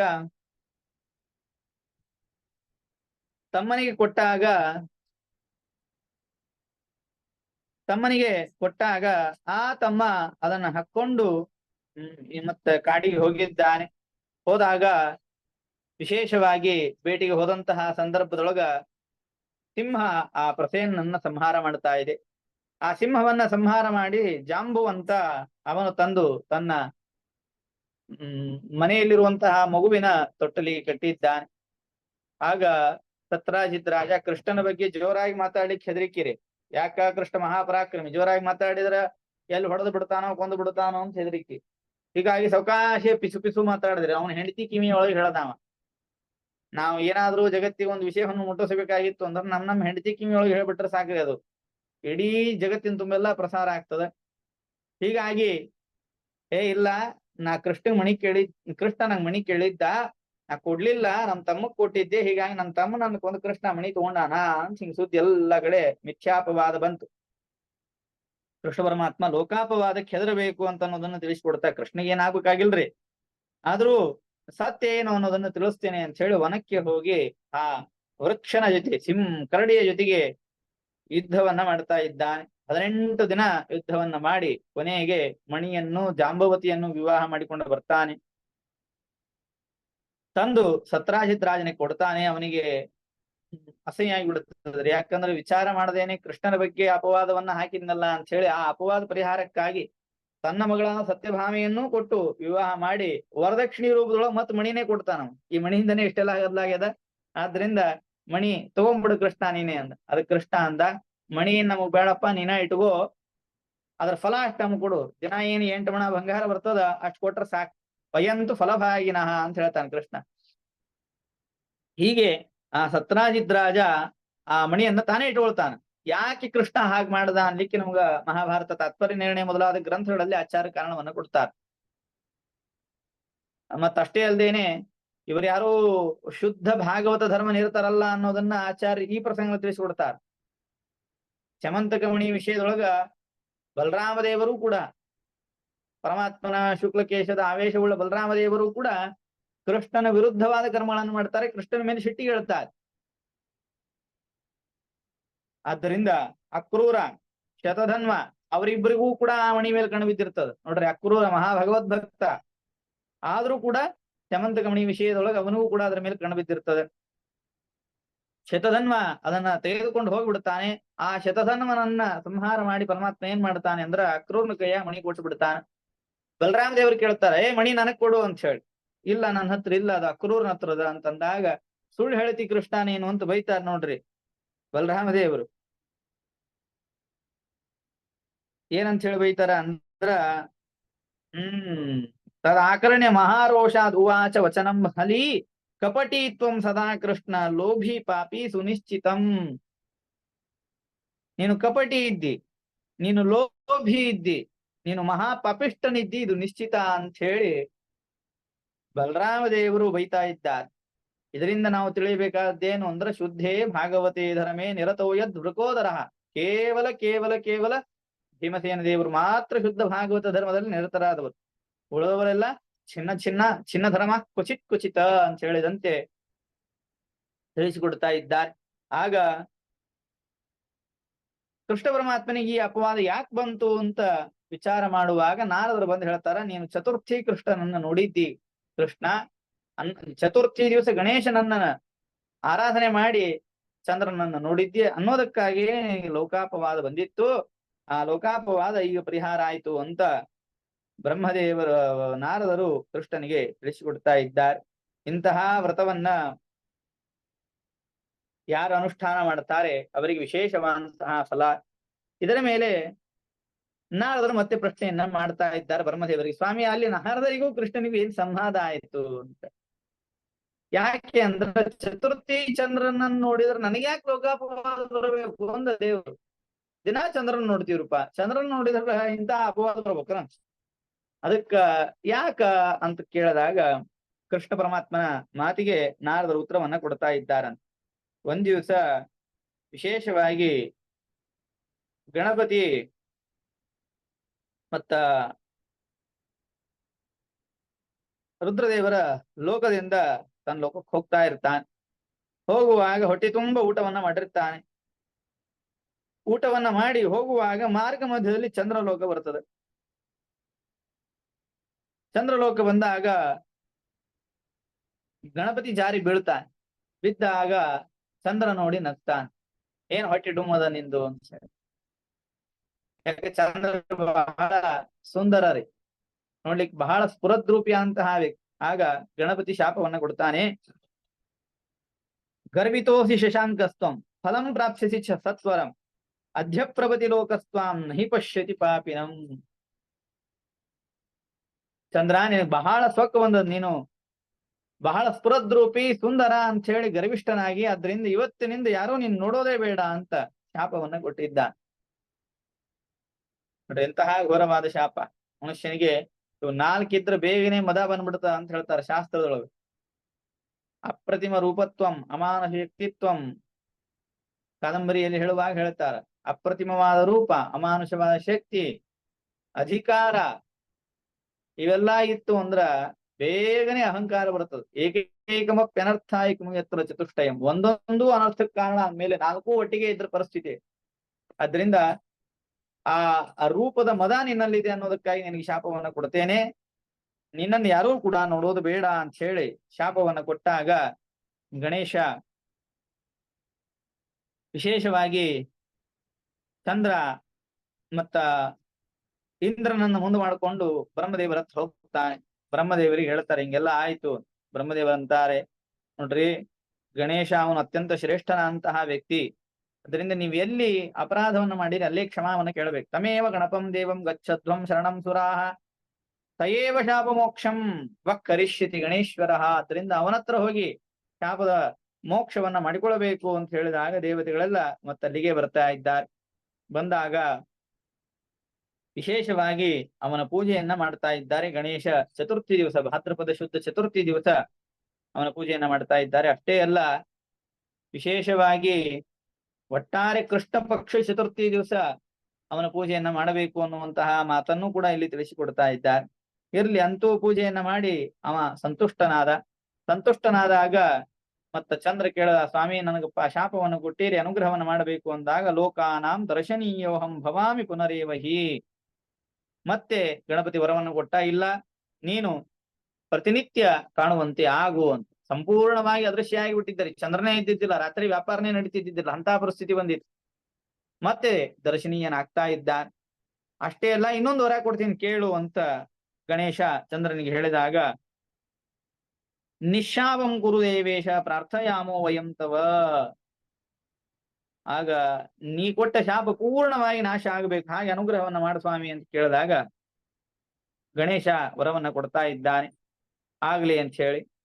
ಆದ್ರ ನೋಡ್ರಿ, ಈ ಶುಕ್ಲ ಪಕ್ಷ ಚತುರ್ಥಿ ದಿವಸ ಯಾರು ಗಣೇಶನನ್ನ ನೋಡ್ತಾರೆ ಅವರಿಗೆ ಲೋಕಾಪವಾದಂತೂ ಬಂದೇ ಬರ್ತದ ಅಂದ. ಮತ್ತ ಆ ಅಪವಾದ ಬರಬಾರದು ಅಂದ್ರೆ ಏನ್ ಮಾಡ್ಬೇಕು? ಅದಕ್ಕೆ ಬಿದಿಗಿ ಚಂದ್ರನ್ ನೋಡ್ರಿ ಅಂತ. ಅಂದ್ರೆ ಬಿದಿಗಿ ಚಂದ್ರ, ಭಾದ್ರಪದ ಶುಕ್ಲ ಪಕ್ಷ ಬಿದಿಗಿ ದ್ವಿತೀಯ ದಿವಸ ಚಂದ್ರನನ್ನ ನೋಡಿದ್ರ, ಚತುರ್ಥಿ ದಿವಸ ಚಂದ್ರನನ್ನ ನೋಡಿದ್ರು ಕೂಡ ಯಾವ ಲೋಕಾಪವಾದ ಬರಂಗಿಲ್ಲ ಅಂತ. ಶುಕ್ಲ ಪಕ್ಷೆ ಚತುರ್ಥ್ಯಾಂತು ಏ ಪಶ್ಯಂತಿ ಸದೇವ ಹಿ ಮಿಥ್ಯಾಪವಾದಂ ಮಾಸಾಂತೆ ಪ್ರಾಪ್ಸ್ಯಂತ್ಯತ್ರ ನ ಸಂಶಯ. ಮಾಸಾದೌ ಪೂರ್ವಮೇವ ತ್ವಾಂ ದೃಷ್ಟ್ವಾ ಪಶ್ಯಂತಿ ಮಾನವಾಃ ಚತುರ್ಥ್ಯಾಂ ಶುಕ್ಲಪಕ್ಷೇತು ತು ತೇಷಾಂ ದೋಷೋ ನ ವಿದ್ಯತೆ ಅಂತ ಆ ಮಿಥ್ಯಾಪವಾದ ಪರಿಹಾರವನ್ನು ಕೂಡ ಸೂಚನೆಯನ್ನ ಮಾಡಿದ್ದಾರೆ. ಇಂತಹ ಭಾದ್ರಪದ ಶುಕ್ಲ ಪಕ್ಷ ಚತುರ್ಥಿ ದಿವಸ ವಿಶೇಷವಾಗಿ ಗಣೇಶನ ಆರಾಧನೆಯನ್ನ ಮಾಡಬೇಕು ಅಂತ ತಿಳಿಸಿಕೊಡ್ತಾ ಇದ್ದಾರೆ. ನೋಡ್ರಿ, ಈ ಗಣೇಶ ಇವ ಮತ್ತ ಯಾಕ ಗಜಮುಖವನ್ನ ಹೊಂದಿದ ಅಂತಂದ್ರ ಅದಕ್ಕ ಮಾಂಡೂಕೋಪನಿಷತ್ತಿನಲ್ಲಿ ನಮಗೆ ಕಾರಣವನ್ನ ತಿಳಿಸಿಕೊಡ್ತಾರೆ. ಗಣಪತಿ ಆಕಾಶಾಭಿಮಾನ್ಯ ಅಂತಹ ವ್ಯಕ್ತಿ ಅವರು ವಿಶೇಷವಾಗಿ ನಮ್ಮ ಬಲಗಣ್ಣಿನಲ್ಲಿರುವಂತಹ ಪರಮಾತ್ಮನ ವಿಶ್ವರೂಪ, ವಿಶ್ವ ತೇಜಸ, ಪ್ರಾಜ್ಞ, ತುರಿಯ ಅಂತ 4 ರೂಪಗಳು. ವಿಶ್ವರೂಪನಾಗಿ ಪರಮಾತ್ಮ ಕಣ್ಣಿನಲ್ಲಿದ್ದಾನೆ, ಬಲಗಣ್ಣಿನಲ್ಲಿ. ತೈಸನಾಗಿ ಕಂಠದಲ್ಲಿದ್ದಾನೆ, ಪ್ರಾಜ್ಞನಾಗಿ ಹೃತ್ಕಮಯದೊಳಗಿದ್ದಾನೆ, ತುರಿಯ ನಾಮಕನಾಗಿ ಪರಮಾತ್ಮ ಶಿರದಲ್ಲಿದ್ದಾನೆ. ಹೀಗಿದ್ದುಕೊಂಡು ನಮ್ಮ ಎಲ್ಲ ಅವಸ್ಥಾ ಪ್ರೇರಕನಾಗಿದ್ದಾನೆ. ಬಲಗಣ್ಣಿನಲ್ಲಿರುವಂತಹ ಪರಮಾತ್ಮ ಜಾಗೃತಾವಸ್ಥಾ ಪ್ರೇರಕನಾಗಿದ್ದಾನೆ. ಕಂಠದೇಶದಲ್ಲಿರುವಂತಹ ಪರಮಾತ್ಮ ಸ್ವಪ್ನಾವಸ್ಥೆಗೆ ಪ್ರೇರಕನಾಗಿದ್ದ. ಮತ್ತ ಹೃದಯದಲ್ಲಿರುವಂತಹ ಪರಮಾತ್ಮ ಪ್ರಾಜ್ಞರೂಪಿಯಂತಹ ಪರಮಾತ್ಮ ಅವನು ಸುಷುಪ್ತಿ ಅವಸ್ಥೆಗೆ ಪ್ರೇರಕನಾಗಿದ್ದಾನೆ. ತುರಿಯ ನಾಮಕನಾದಂತಹ ಪರಮಾತ್ಮ ಮೋಕ್ಷಾವಸ್ಥೆಗೆ ಪ್ರೇರಕನಾಗಿದ್ದಾನೆ. ಇಂತಹ ಈ ಪರಮಾತ್ಮ ಏನಿದ್ದಾನಲ್ಲ, ಅದರೊಳಗೆ ವಿಶ್ವರೂಪಿಯಂತಹ ಪರಮಾತ್ಮನ ರೂಪವನ್ನ ಹೇಳುವಾಗ ಮಾಂಡೂಕೋಪನಿಷತ್ ಹೇಳ್ತದ, 19 ಮುಖ, 19 ಮುಖಗಳವ, 18 ಪುಮಾಕಾರಾಣಿ ಮಧ್ಯಮಂತು ಗಜಾಕಾರಂ. 18 ಮುಖಗಳು ಪುರುಷರ ಮುಖದಂತೆ ಮುಖಗಳವ. ಮಧ್ಯದಲ್ಲಿರುವಂತಹ ಮುಖ ಏನದ ಅದು ಗಜಮುಖದಂತೆ ಇದೆ. ಈ ಗಜಮುಖದ ಪರಮಾತ್ಮನ ಉಪಾಸನೆಯನ್ನು ಮಾಡಿದ್ದರಿಂದಲೇನೆ ಗಣಪತಿಗೆ ಗಜಮುಖ ಬಂತು. ಒಂದು ಪೌರಾಣಿಕ ಕಥಾ ಬೇರೆ ಅದರಿ. ಪಾರ್ವತೀ ದೇವಿ ಸ್ಥಾನಕ್ಕೆ ಹೋಗುವಾಗ ಮಣ್ಣಿನಿಂದ ಗಣಪನನ್ನು ತಯಾರು ಮಾಡಿ ಇಟ್ಟಿದ್ದು. ರುದ್ರದೇವರು ಬಂದು ಶಿರಚ್ಛೇದನವನ್ನ ಮಾಡಿದರು. ಉತ್ತರ ದಿಕ್ಕಿನಲ್ಲಿ ಯಾವ ತಲೆ ಮಾಡಿರ್ತ ಪ್ರಾಣಿ ಅದಂತ ಜೋಡಿಸರಿ ಅಂತ ಹೇಳಿ ಗಜಮುಖವನ್ನ ಬಂತು ಅಂತ ಅನ್ನೋದು ಇದು ಪೌರಾಣಿಕವಾದಂತಹ ಕಥೆ. ಆದ್ರೆ ಮುಖ್ಯವಾಗಿ ಉಪನಿಷತ್ತು ನಮಗೆ ತಿಳಿಸಿಕೊಡ್ತಾ ಇರೋದು, ಗಣೇಶನಿಗೆ, ವಿಘ್ನನಾಯಕನಿಗೆ ಗಜಮುಖ ಬರ್ಲಿಕ್ಕೆ ಕಾರಣ ಪರಮಾತ್ಮನ ವಿಶ್ವರೂಪದ ಉಪಾಸನೆಯನ್ನ ಮಾಡಿದ್ದರಿಂದ ಗಣೇಶ ಗಜಮುಖವನ್ನು ಹೊಂದಿದ ಅನ್ನುವಂತಹ ಚರಿತ್ರೆಯನ್ನ ನಾವು ಚಿಂತನೆಯನ್ನ ಮಾಡಬಹುದು. ಇಷ್ಟು ಹೇಳ್ತಾ ನನ್ನ ಈ ಉಪನ್ಯಾಸವನ್ನ ಇವತ್ತು ಇಲ್ಲಿಗೆ ಮುಕ್ತಾಯವನ್ನ ಮಾಡ್ತಾ ಇದ್ದೇನೆ. ಶ್ರೀಕೃಷ್ಣ ಅರ್ಪಣಮಸ್ತು. ಅನೇನ ಭಾವಿ ಯತ್ ಪುಣ್ಯಂ ತದವಾಪ್ನೋತು ಗುರುರ್ಮಮ. ಇವತ್ತು ಹಾಗೂ ನಾಳೆ 2 ಹರಿದಿನದಲ್ಲಿ ಈ ಪರಮಾತ್ಮನ ಗುಣಗಳ ಚಿಂತನೆಯನ್ನ ಮಾಡ್ಲಿಕ್ಕೆ ಅವಕಾಶವನ್ನ ಮಾಡಿಕೊಟ್ಟಂತಹ ಶ್ರುತೀಶ ಸೇವಾ ಸಮಿತಿಯವರಿಗೆ ನಾನು ಹೃತ್ಪೂರ್ವಕವಂತಹ ಸದನ್ಯತಾಪೂರ್ವಕವಂತಹ ನಮಸ್ಕಾರಗಳನ್ನ ಸಮರ್ಪಣೆಯನ್ನು ಮಾಡ್ತಾ ಇದ್ದೇನೆ. ಶ್ರೀಕೃಷ್ಣ ಅರ್ಪಣಮಸ್ತು. ಅನೇನ ಭಾವಿ ಯತ್ ಪುಣ್ಯಂ ತದವಾಪ್ನೋತು ಗುರುರ್ಮಮ.